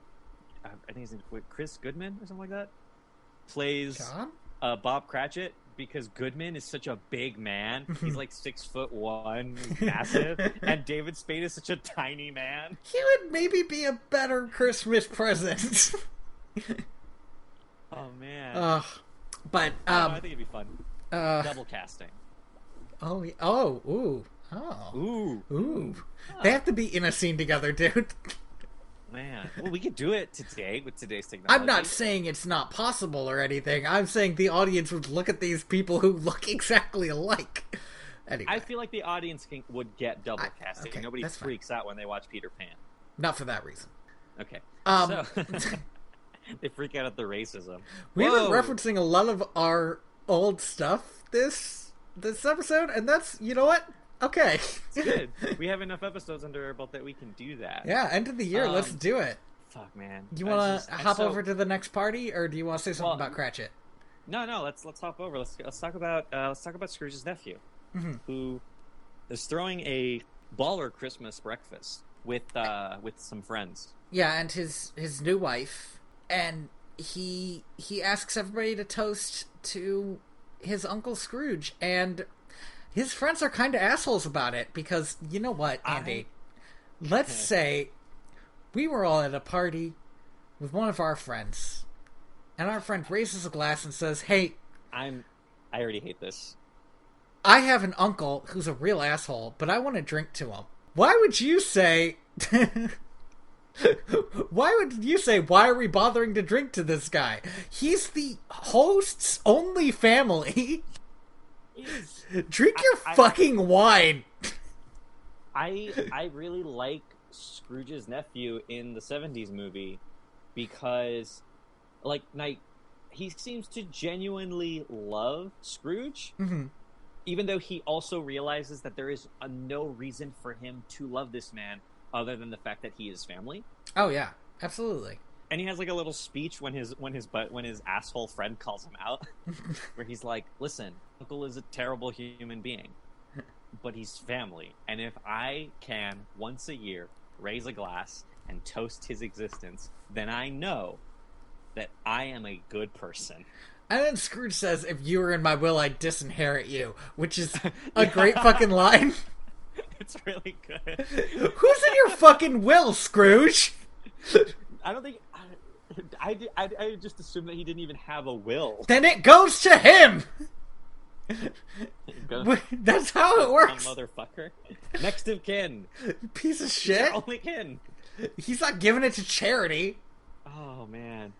It's all to Bob Cratchit. He didn't even think about it. He's just like, this is the guy I see every day. He'll know what to do with it. Yeah, I'll just give it to Bob Cratchit. He was like, oh, I gotta fill out a will, and looked up to find the first person he saw. Ugh. Oh, man. And then his nephew and the family play... Oh, what do they play? Something like Cats. Yeah, it's like an alphabet game. Yeah, so you have to it's like you have to describe the cat with the letter of the alphabet, and you go until somebody can't think of a word that starts with that letter, and then they're out. Yeah. Very Victorian era game, and I really love how they play it. It feels very Jane Eyre. It does. Okay, yeah. And Scrooge gets so into this game, but here's again my problem with the Ghost of Christmas Present in this movie is that Scrooge gets into this game because the Ghost of Christmas Present let him drink that milk of human kindness again. Well, so the thing that gets me though, right, is he let him drink the milk of human kindness, and then Scrooge gets really into this game. Mm-hmm. But we know that the milk of human kindness isn't like a permanent thing; it wears off. Right, and he is still happy at the end of the day. Yeah, you get a feeling that by the end of this entire affair that genuinely had a good time just watching these people play a game from his childhood.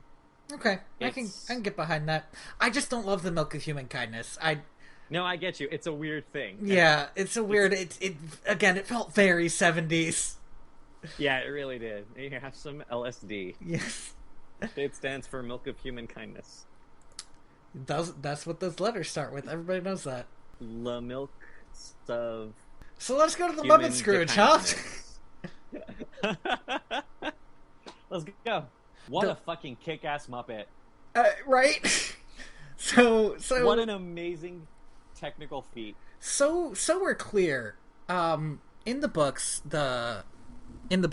well, you know what? There are like a million books that are the same book, but the Christmas Present is always described as a giant. And what people always take this to mean is like a big dude who's like a head or two bigger than you, even though you're also big. But how the Muppets did it, they're like, why don't we make him huge and then he can be dude-sized? And I really enjoyed that, but more than that, okay, so instead of the milk of human kindness, which is the most unsubtle weird thing I've ever seen, Scrooge starts making jokes at the Ghost of Christmas Present. It seems like just being in the presence of this spirit kind of makes you a happy... Good job. Just kind of makes you a happy, affable person. Because Scrooge isn't supposed to make jokes, but he's with this ghost, and he starts making jokes about how big his family is. And then the Ghost of Christmas Present says, haven't you noticed that Christmas is a great time of year and everybody's happy? And Scrooge kind of goes, no, I haven't noticed that. And it's like, well, you will! Yeah. And he fucking drags him out and starts singing this song that I love. I love this song. It's a great song. It is fantastic. The one thing I don't like about this song is I really wanted Scrooge to at some point jump in. Right, and he doesn't. And I know why they didn't do it. I know why they didn't do it, because that would ruin the finale of the movie. Right, where he does start singing. But I wanted it so bad. He does start dancing, though. To at least start dancing with them. Yeah, he does like a little jig. It's nice. And he looks so awkward dancing. But, like, he really does. He, like, fucking gets into it, and I feel like Scrooge would look awkward dancing, and I'm into it. Yeah. So, he says, I never knew Christmas could feel like this. I want to see family. So we see the nephew first in this version. And the eavesdropping on his nephew bit is more like the book, where they play 20 questions, and the answer is Scrooge, and it's like an unwanted pest that lives in the city and isn't a cockroach, rat, or a third thing. And, a disease. Yeah, or like a disease. And he gets this fucking look on his face when his nephew says Ebenezer Scrooge. And, again, this version of The Ghost of Christmas Present is not savage, but he definitely took him to see the most savage thing he could possibly see. Like, he is tore up about what just happened. Because he's like, oh, family! Oh, a game! Oh, it me, Doug. I'm a terrible human being. Oh, yeah. Nobody likes me. Kane has such character in this movie because he really sells that. We talked about this during the last Muppet movie. How there was this sort of shift in Muppet movies where they decided to focus less on the Muppets and have them all be background characters for the humans. Yeah. And I think this movie, this story specifically, is a really good story to do that with.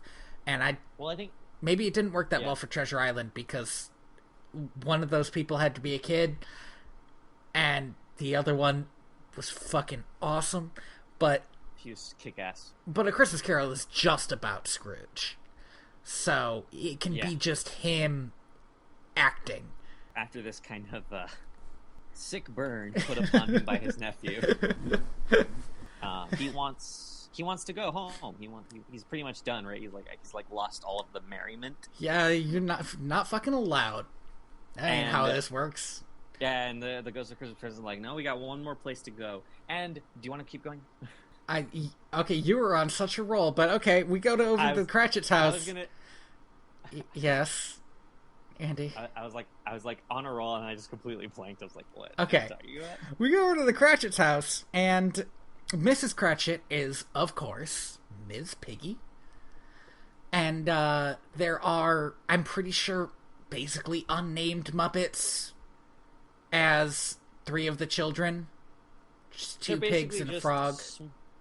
Yeah, they're just smaller versions of their parents. Right. Which is, they're Muppets. So, yeah. Bob Cratchit comes home with Tiny Tim on his shoulder, and they do like a little scat version of his song from earlier. That's kind of fun. And Tiny Tim is a Muppet character whose name I can't remember, but he's like Kermit's nephew.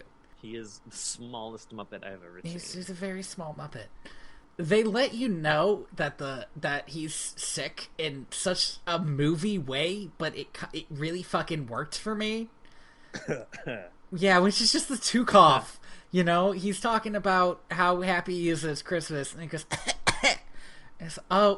he's dying. That's how this works. Because in the 70s film, they briefly talk about like his sickness, right? Because Scrooge kind of asks the Ghost of Christmas Present, like, is Tiny Tim okay? Is he fine? And the Ghost of Christmas Present says, he gets sick every once in a while. Mm-hmm. But if he's gonna die... Yeah, decrease the surplus population. I think that's in both movies. It is. It's in both films. And I think both of them do it equally well, because you get the sense that Scrooge genuinely does not want to see the son of his employee pass away. Yeah, and I think what it partially is he still hasn't seen a lot of a happy Christmas yet. And this is the first, like, happy family Christmas he's looked in on.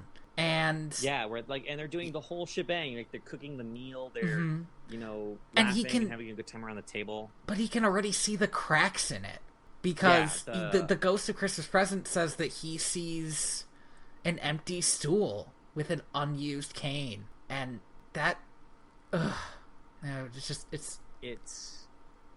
and this is when I realized this is when I first noticed the fact that over the course of this entire scene, the Ghost of Christmas Present was getting older. I love the rapidly aging present. I think that's so good. I think it's great for a multitude of reasons. One, the idea that he kind of, I don't know if spirits die exactly, but he definitely isn't supposed to be around on the 26th. Yeah. And like he has his day. And the other thing is this idea that Santa Claus is the Ghost of Christmas Present on his way out. It's really good. It's very good. I fucking love it. Yeah, and this version leaves Scrooge alone in the graveyard. Yeah, and leaves him to sit and like think on what has happened, and he tells him there's gonna be one more spirit, so get ready for that. Hey, that was like a surprisingly emotional scene to talk about, so I'm probably gonna have some trouble over this next one, 'cause damn. So again, in the 70s film, they have this kind of connecting thing where after every ghost visits him, he wakes up in bed. Yeah. So he is eventually visited by Christmas Yet to Come, and the Ghost of Christmas Yet to Come takes him to the town square where his business is, and there are this Can I talk about the Ghost of Christmas Yet to Come for a second? Because yeah, go for it. I have a lot of opinions on what this character should look like, and it's mostly just a dude, like a black cloak, you know? Like, have you ever seen Hogfather? Dude in a cloak. You ever seen Hogfather? Yes. You ever seen how cool Death looks when he's not in the Santa getup? You mean yes, Tony. I know what the Grim Reaper's supposed to look. Yeah, but like specifically the Hogfather version. No, where... yeah, I know what you mean. Yeah, the texture to his cloak. Yeah, it's that's like a tree but moving. Mm-hmm. So the Ghost of Christmas Yet to Come in the 70s version looks like a dude who couldn't quite get his hoodie over his head, and and it really bothered me how like not spooky he was. There's a moment near the end where they do like a flash of like a jump scare of the Grim Reaper looking thing, but at that point I feel like he's already lost me.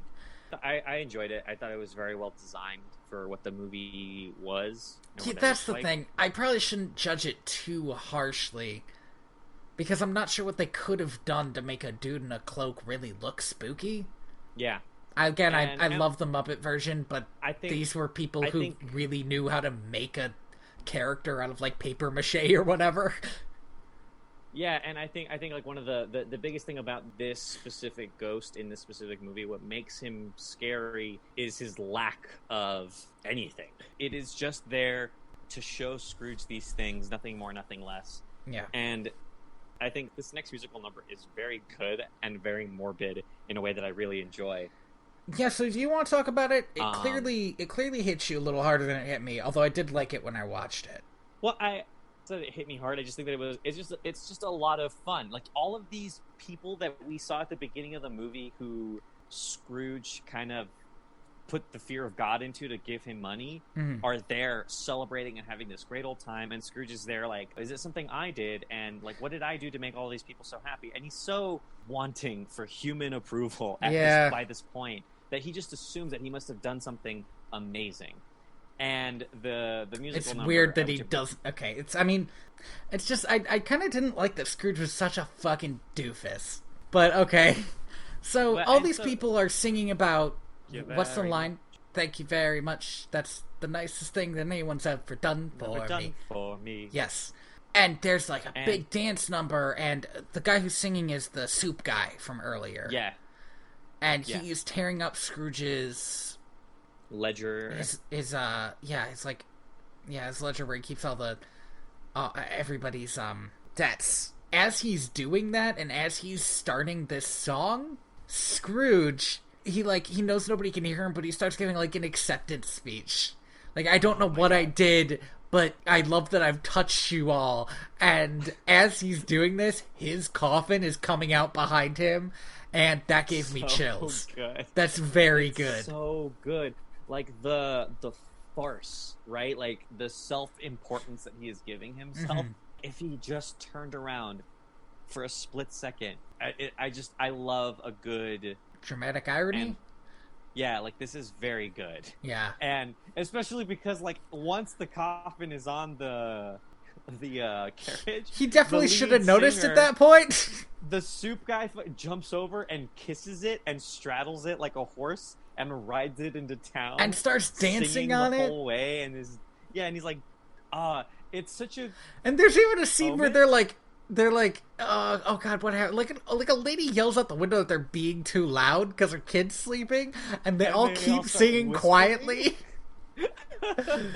This scene, it's a very good scene. It makes the tone of it is so fucking weird. It's so weird. Amazing. You know what it feels like? It feels like a joke from a Lemony Snicket book. Fuck. It kind of does. And I loved it. Oh. Like the sentence, while a crowd of people danced and cheered on his moving coffin is like a metaphor that Lemony Snicket would give me. And I loved seeing it happen. It's such a weird thing. The song kind of culminates. They all go to the graveyard. They're like, yeah, everybody's going to the graveyard. And I don't remember how Scrooge kind of breaks off. He breaks off from the crowd because he sees that. Does he see Cratchit? Yeah, he sees Cratchit. Okay, see, this bit got me. And I'm going to admit something that you're not going to like. Yeah. This bit made me very sad. What they did in the Muppet movie made me sob. I was like, actually I do not understand. Crying. And I'll tell you why.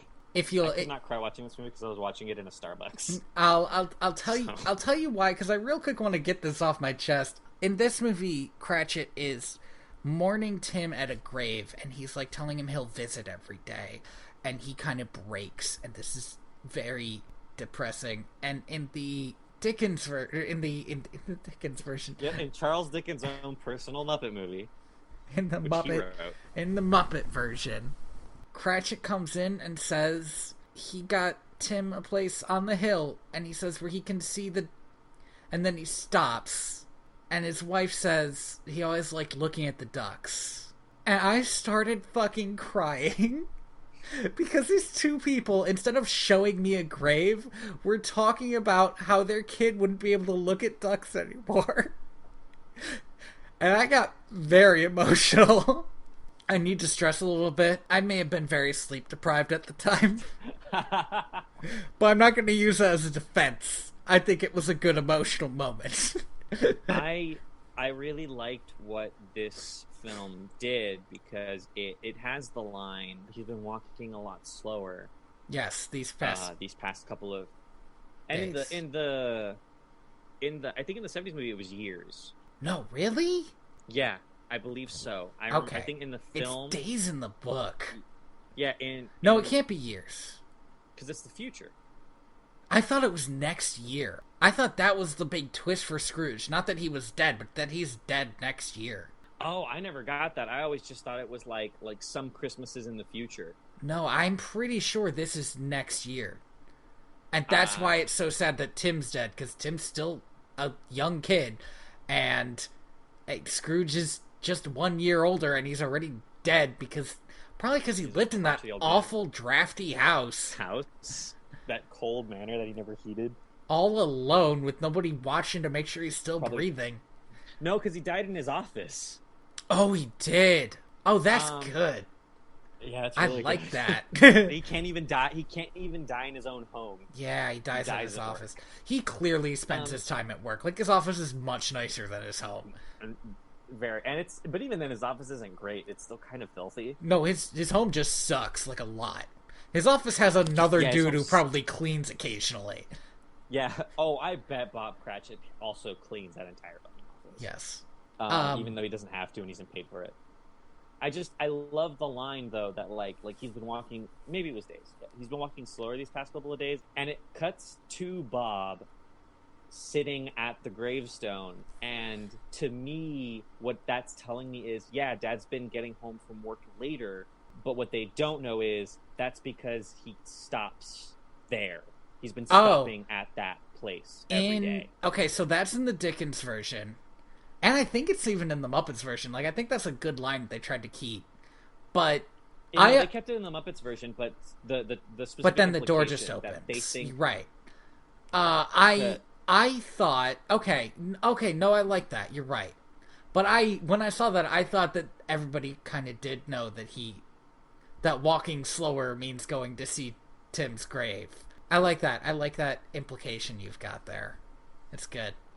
It's a good scene transition. Scrooge at this point, when he starts to realize what it I forget what his line is exactly, but it's something along the lines of like, I have an inkling, an idea of what it is that I gave to these people, and I do not wish to know.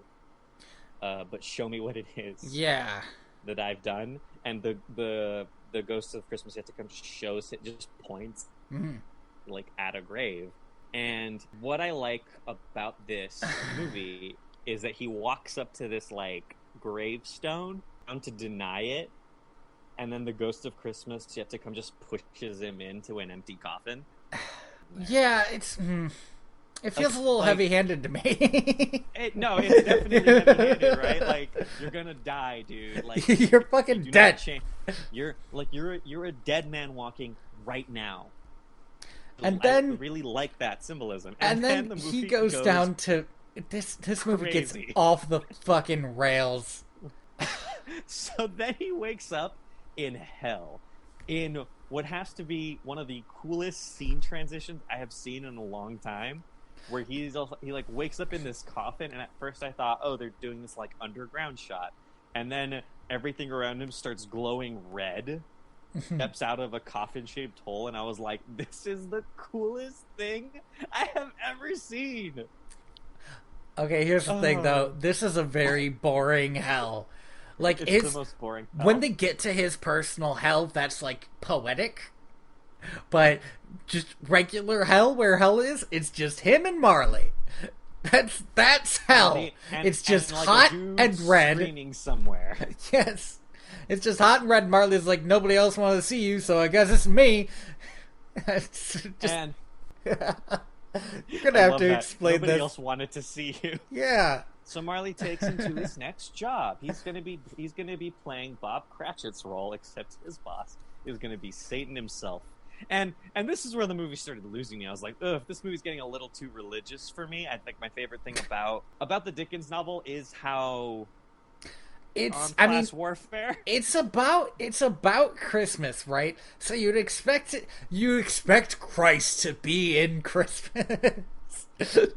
Charles Dickens really took the Christ out of Christmas, and God bless him for that. But okay, cool. But my favorite thing about this whole sequence, which is insane, is when Marley leaves. Marley leaves, and he does this fucking weird little fucking hand thing that he does. At the door. And the hand thing. Okay, so he stops, and then he comes back in and he says, "Oh, I almost forgot.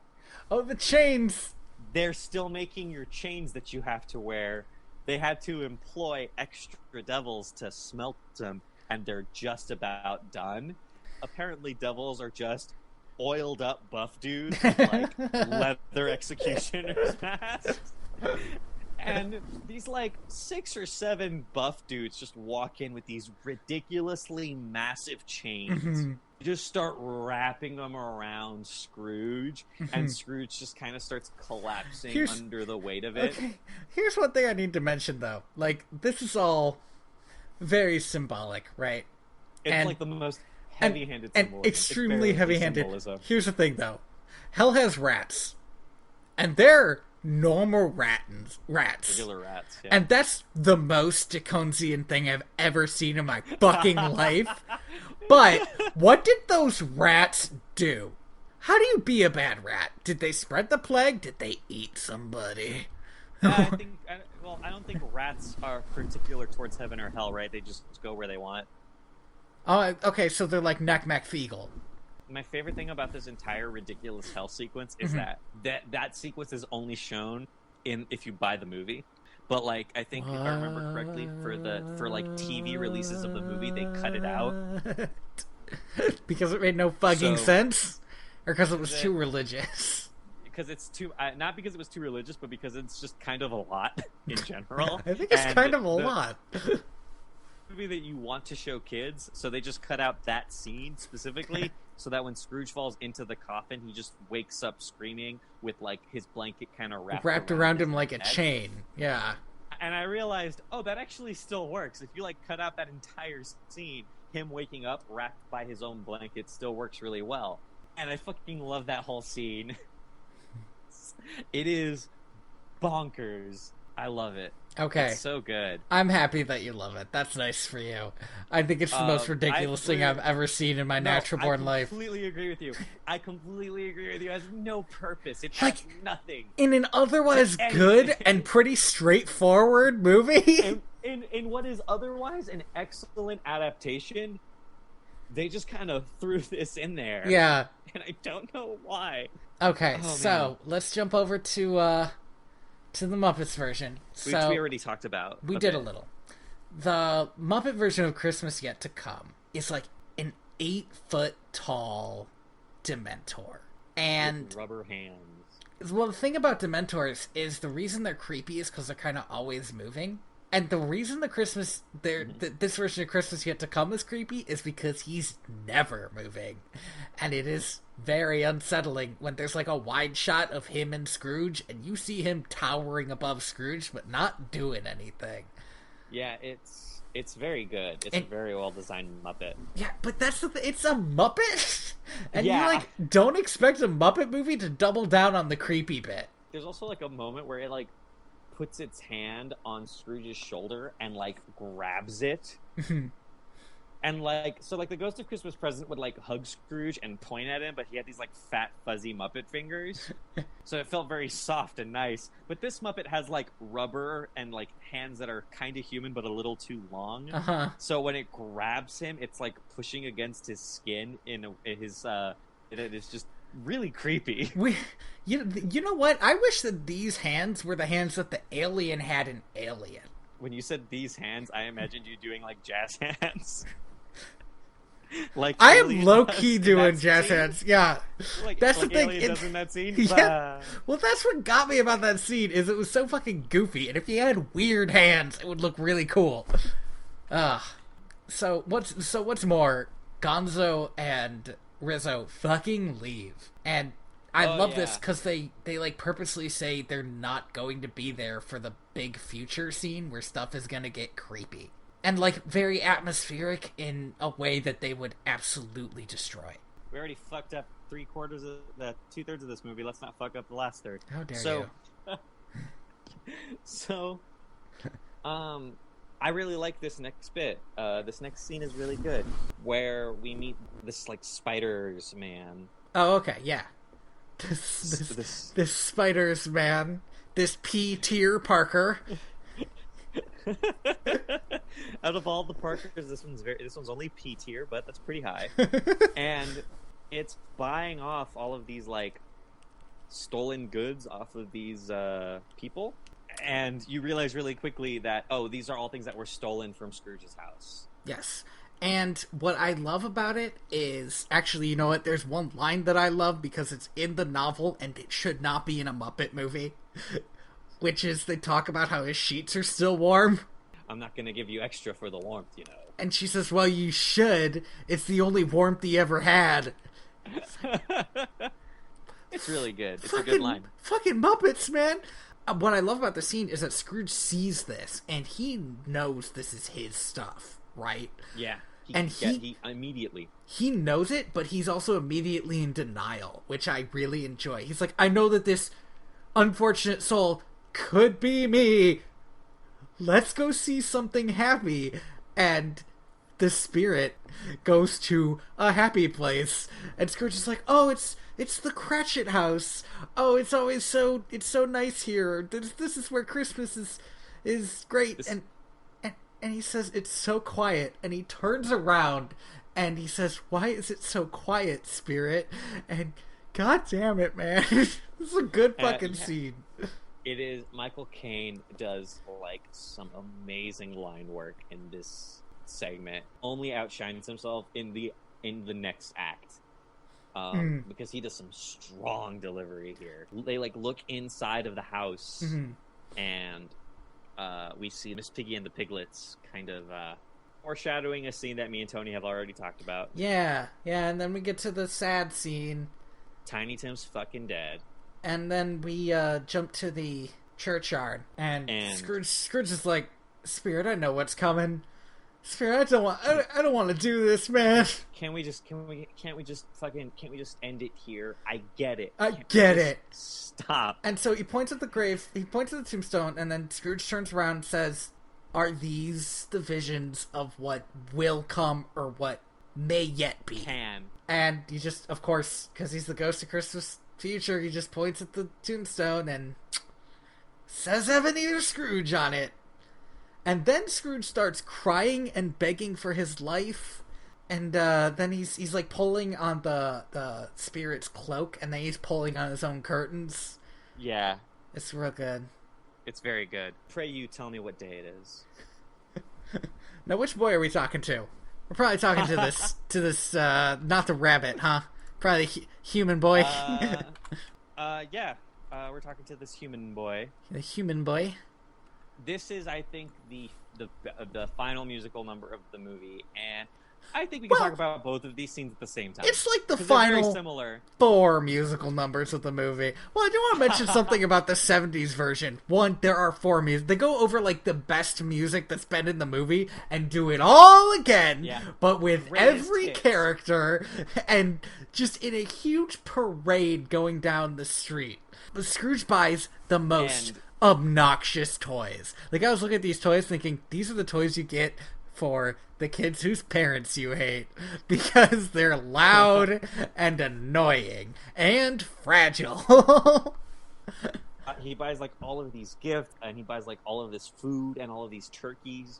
And in a good scene, and this massive turkey.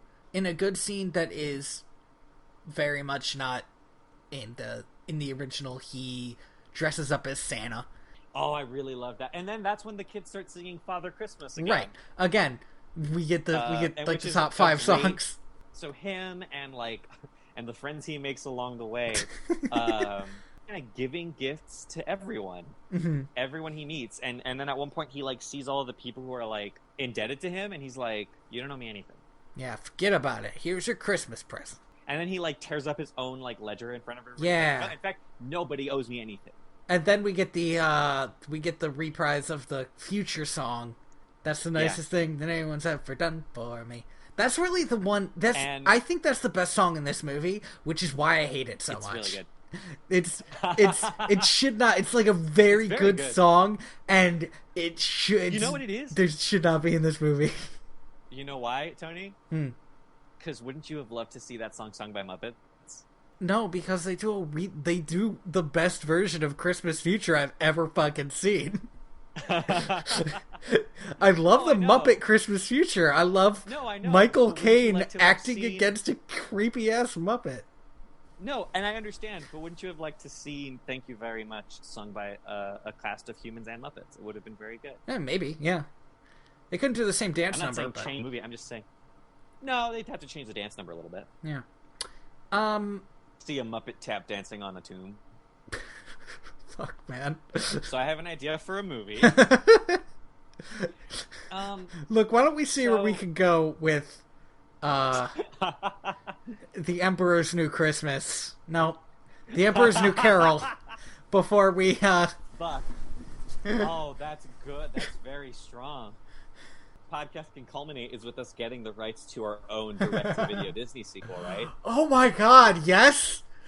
Like, we're both experts in the field, we know how to do it right. It just needs to be like a half-hour movie. We don't need a lot. 45 minutes. We could probably, I don't know, let's make it an hour. Who cares? We're gonna get that sweet Disney money. Let's make it an hour.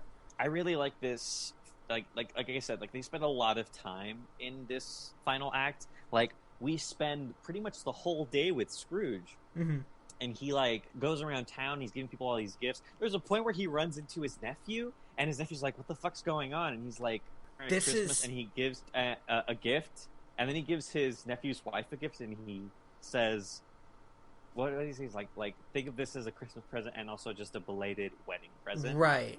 And she, like, gives him a peck on the cheek, and he's like, what a sweet girl. And this very much, when he runs to his nephew, and at the very end, when he says he's going to go see his family for Christmas, that feels like the perfect culmination of this version of Scrooge, who is so much a sad, lonely old man more than anything else. He says something along the lines of, like, I hope it's not too late for, like, me to celebrate Christmas with you this year. And his wife invites him to their Christmas lunch. Yeah. I want to say, because I've been referencing it a few times, more than a few times, but in the book version, it talks about how he, like, circles the block a couple times before knocking on their door to go celebrate Christmas with them, because, like, the invitation was extended, but he doesn't think, like, his nephew maybe actually meant it. And so he's, like, really scared about going to go celebrate Christmas, and it's really good, and I enjoyed that. That actually does sound really cool. And then he finally winds his way over to Bob Cratchit's part of town. Well, I want to mention, he goes, like, through mass getting out, and, like, picks up 100 more people. Fire. It's just this fucking scene is... like 7 minutes. It's very long. It's very good. It's good. It's good. It never felt like, man, this is getting ridiculous. Because it was ridiculous. We watched a movie. We just watched a movie that had, like, an extended 7-minute song where we were both like, wow, they're really doing this, aren't they? They really shouldn't. But this song, like, you forget, because it has beats in the middle where dialogue happens, and then they go back to singing. But yeah, it's, like, really long. It's, like, really long. And it culminates with him showing up at the Cratchit's house, and him and, like, all of these urchins with toys pour in, and he hands all of these kids gifts, and he turns to leave, and Tiny Tim's like, "Aw, damn." Okay, here's the thing. So, this is something that's mirrored in the Muppet version and in the Dickens version, but it's always a trick played on Bob Cratchit and not his crippled son. Like, his crippled, sickly son. And...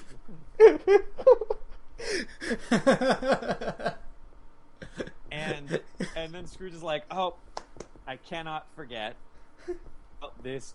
What has to be the least toy I have ever seen?" It's just very flashy.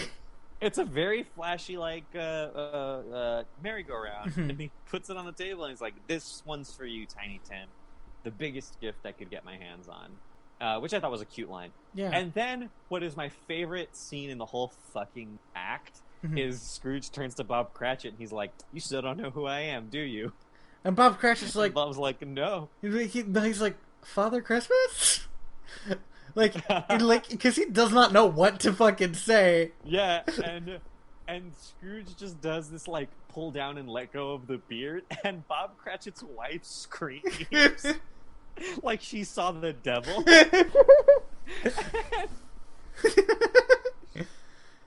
And I'm just like, fucking yeah, same. I would too. Yeah, that makes sense. Right? And Bob Cratchit's immediately like, "Oh god, something's wrong. He's dying. I'm gonna get fired. Something's happening." And Scrooge just reassures him like, "No, like, it's fine. This is me I'm trying now, to give Bob. your family the Christmas. Yeah, this is who I am, Bob. If you handled me at my worst, then you deserve me at my best." And how dare you? and he goes home, and he's putting the beard and the Christmas hat on the doorknob, and he says, Marley, Jacob, and he Marley. says, like, yeah, and he's like, "Well, Jacob Marley," or what? I think he just says Marley, or Jacob. Or Jacob. Well, probably Jacob. They're close. I've started turning over a new leaf, and I hope maybe if I start working now, I'll get enough done to really change the world or change myself, and he goes inside his house. And then he says, I'm going to go see my family, which is, again, my favorite. Oh, yeah. My favorite thing that's like the last closing thing on his character is he has family again. Now let's jump over to a much, much shorter scene. A much shorter scene. A much shorter scene. We get Scrooge waking up. We get Scrooge sending the kid to get the turkey, which we didn't really mention, but he gets a turkey for the Cratchits. Scrooge starts singing a song about how he's just gonna be a better guy. And now this scene is amazing because Michael Caine starts singing and dancing. And here's the thing. I don't know if you knew this, but there was a GQ article that dropped last year about this time with Michael Caine about the Muppet movie, okay, the Muppet Christmas Carol. And Michael Caine mentions that before A Muppet Christmas Carol, he had never sung nor danced in a movie. Yes! Awesome. And he has not sung nor danced in a movie since. No! Saddest moment ever. He's good at the song. This is a good song. He's real, and that's the thing is, like, he starts singing, and I was like, wow. Yeah. Really good. He can carry a tune. But fucking sing. Yeah, and he sings a song about how he's gonna try to make the world better, he's gonna make himself better, and he gets this great scene, which I fucking love, because so much of this movie really hinges on Michael Caine being able to make the right face at the right time. Yeah. And he does, so that's good. He tells Beaker and Honeydew that he's gonna give them so much money. And that much money? And they say, oh, if only there was something I could give you. And Beaker gives him a scarf, and he has this moment of almost bafflement, like genuine bafflement at getting a gift. And it's really sweet. Like, this is... Like, the 70s movie has the milk of human kindness. This is the first time another human being is being kind to him because he was kind to that person first. And the like, just like, there's so much emotion that leads up to him just saying thank you. Yes. like also so much, now he has like a little bit of red to go with his whole black thing, so he looks a little bit less black, scary. yeah, which he does not look like he is out to commit a fucking hit on a now speaking of going out and committing a hit on a family. Okay, wow. What a terrible amazing joke. So to be fair, I guess it's better to pull this joke on Bob Cratchit than Tiny Tim. Yeah, you're absolutely right. So Michael Caine and the entire town get to the Cratchit's door, and he tells all of them, hey, wait, go. Like, he shoos them away so he can yell at Kermit for a bit. Which, to be fair, I feel it's very therapeutic to yell at Kermit. It probably is. I love the dynamic of this scene, because Scrooge is just kind of like, you didn't come into work today like we agreed. And Kermit's like, well, we did agree that I wouldn't come into work today. And he's like, oh, does that seem like something I would say? He's like, well, no, but I mean, yes, but no. Yes. And then Miss Piggy comes in. And he says, I'm giving you a raise. And she's like, I'm going to raise you off the pavement. Wait. And then she stops, and I love it because when she comes in, she literally picks up Kermit and swaps places with him. Tells Scrooge that she's gonna punch him. And then he says raise, and she picks up Kermit, swaps places with him again, and says, give him a what? What a good scene. Yeah. And then they invite him into the Cratchit house, and the entire town pours in. Right, and because it's a Muppet movie, it's the entire town, which means the Cratchit family, Scrooge's nephew, and just like a bunch of animals, man. Not his nephew's wife, though. No, she's probably outside with the horses, I guess. She was not invited to this party. It's a small house, Andy. First come, first serve. And the movie kind of ends on this table shot. The beginning, with, the memorable line. Everybody knows. Well, I was gonna say it starts another song, but yeah, it's the God Bless Us Everyone. And then the movie kind of leads off in the song. Mm-hmm. Like lobsters trapped in a dark attic. It ends. What? So that's a turn of phrase that Charles Dickens has used. Lobsters trapped in a dark attic? Oh, sorry, like bad lobster in a dark cellar. Okay. Still, though. Yeah, it's still not great. I'm sure it made sense in the Victorian era. Right, that's the thing. I liked both of these movies a lot. I really enjoyed the Muppet movie more, but I would definitely watch Scrooge again, like at Christmas, if I wanted to see a good musical movie. I absolutely loved Scrooge. The music, the set dressing, the acting in it. Bob Cratchit in that movie is just a fucking delight to watch him act. Do you have any final thoughts? I'm going to say again really that the Muppet version of the Spirits are maybe my favorite versions of the Spirits I've ever seen. They fit so well. When a franchise does something like this, you expect the first Spirit to be Huey, Dewey, or Louie. You expect the last Spirit to be Mickey in a hood. You know? You know they did that in Kingdom Hearts, right? I know that Mickey was in a hood, but he... Hey, dude. Let's pretend I do know they did that in Kingdom Hearts. Scrooge, if you don't change your ways, you're gonna get fucked up. But my point is, they didn't do what I would have thought was the obvious, which is put popular characters as the spirits. Instead, they made spirits that felt like the spirits in the story, which I really enjoyed, and you don't usually see with these kind of things, because everybody has done A Christmas Carol, and none of the ones from different franchises are really any good. It's a lot. Like A Christmas Carol is like one of the, like I said earlier, it's like the Christmas story, right? Like everybody knows it.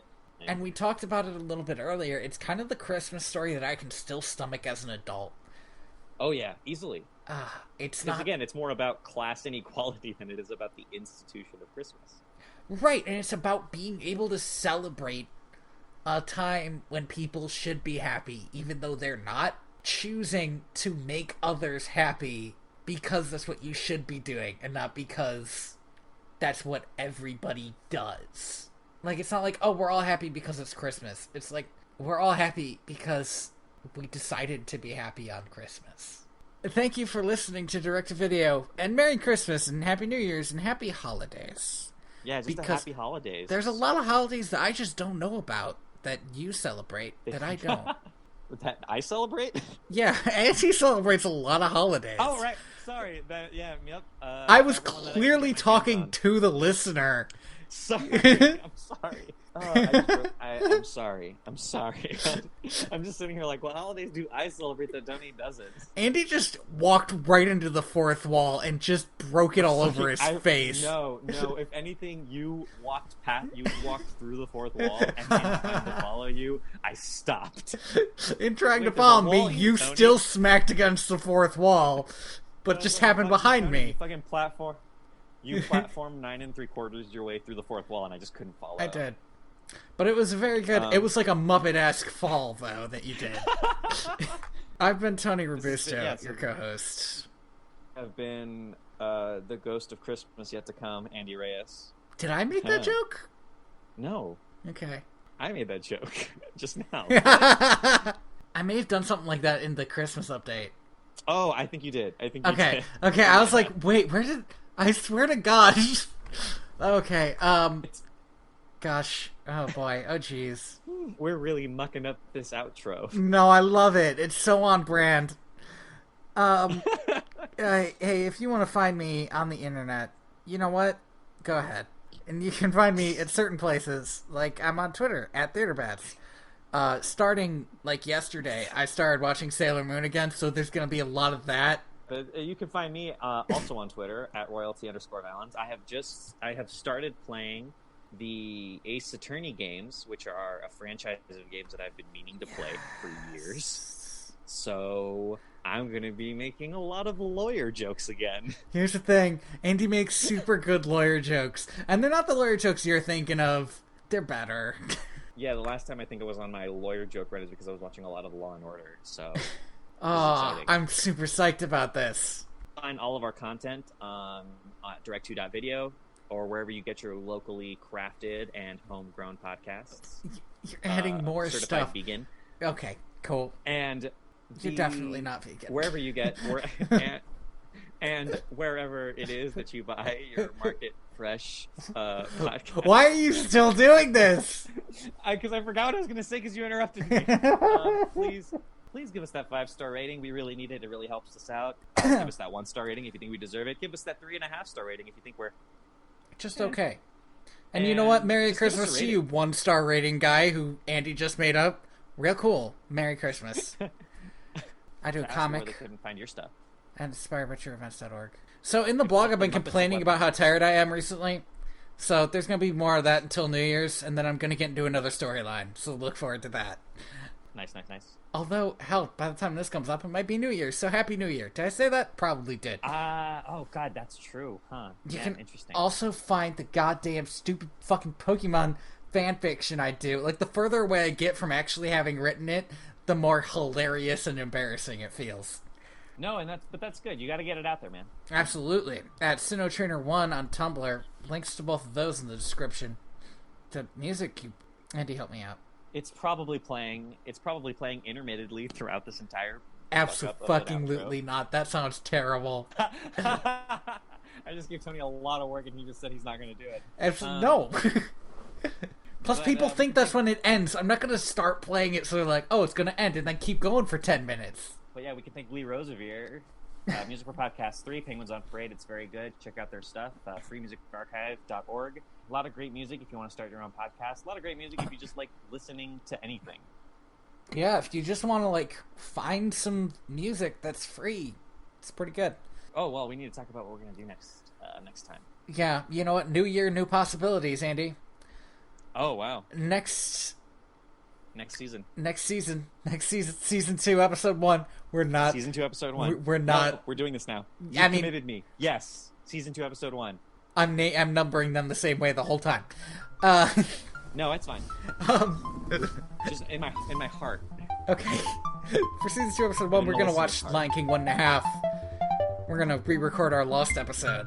Just the Lion King 1.5? No, we're gonna do Lion King 2. Come on. Lion King and Lion King 1.5, not Lion King 2. Ooh, fun, exciting. I have not seen those movies since the last time we watched those movies. It's been a grip. Gosh. I'm scared. Yeah.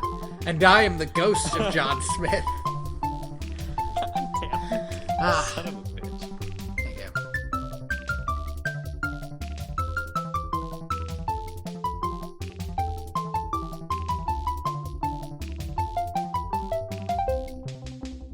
So I want to talk about why I fucking hate the Muppets. All right. Now, I phrased it that way Merry specifically Christmas, to get Sandy. you mad.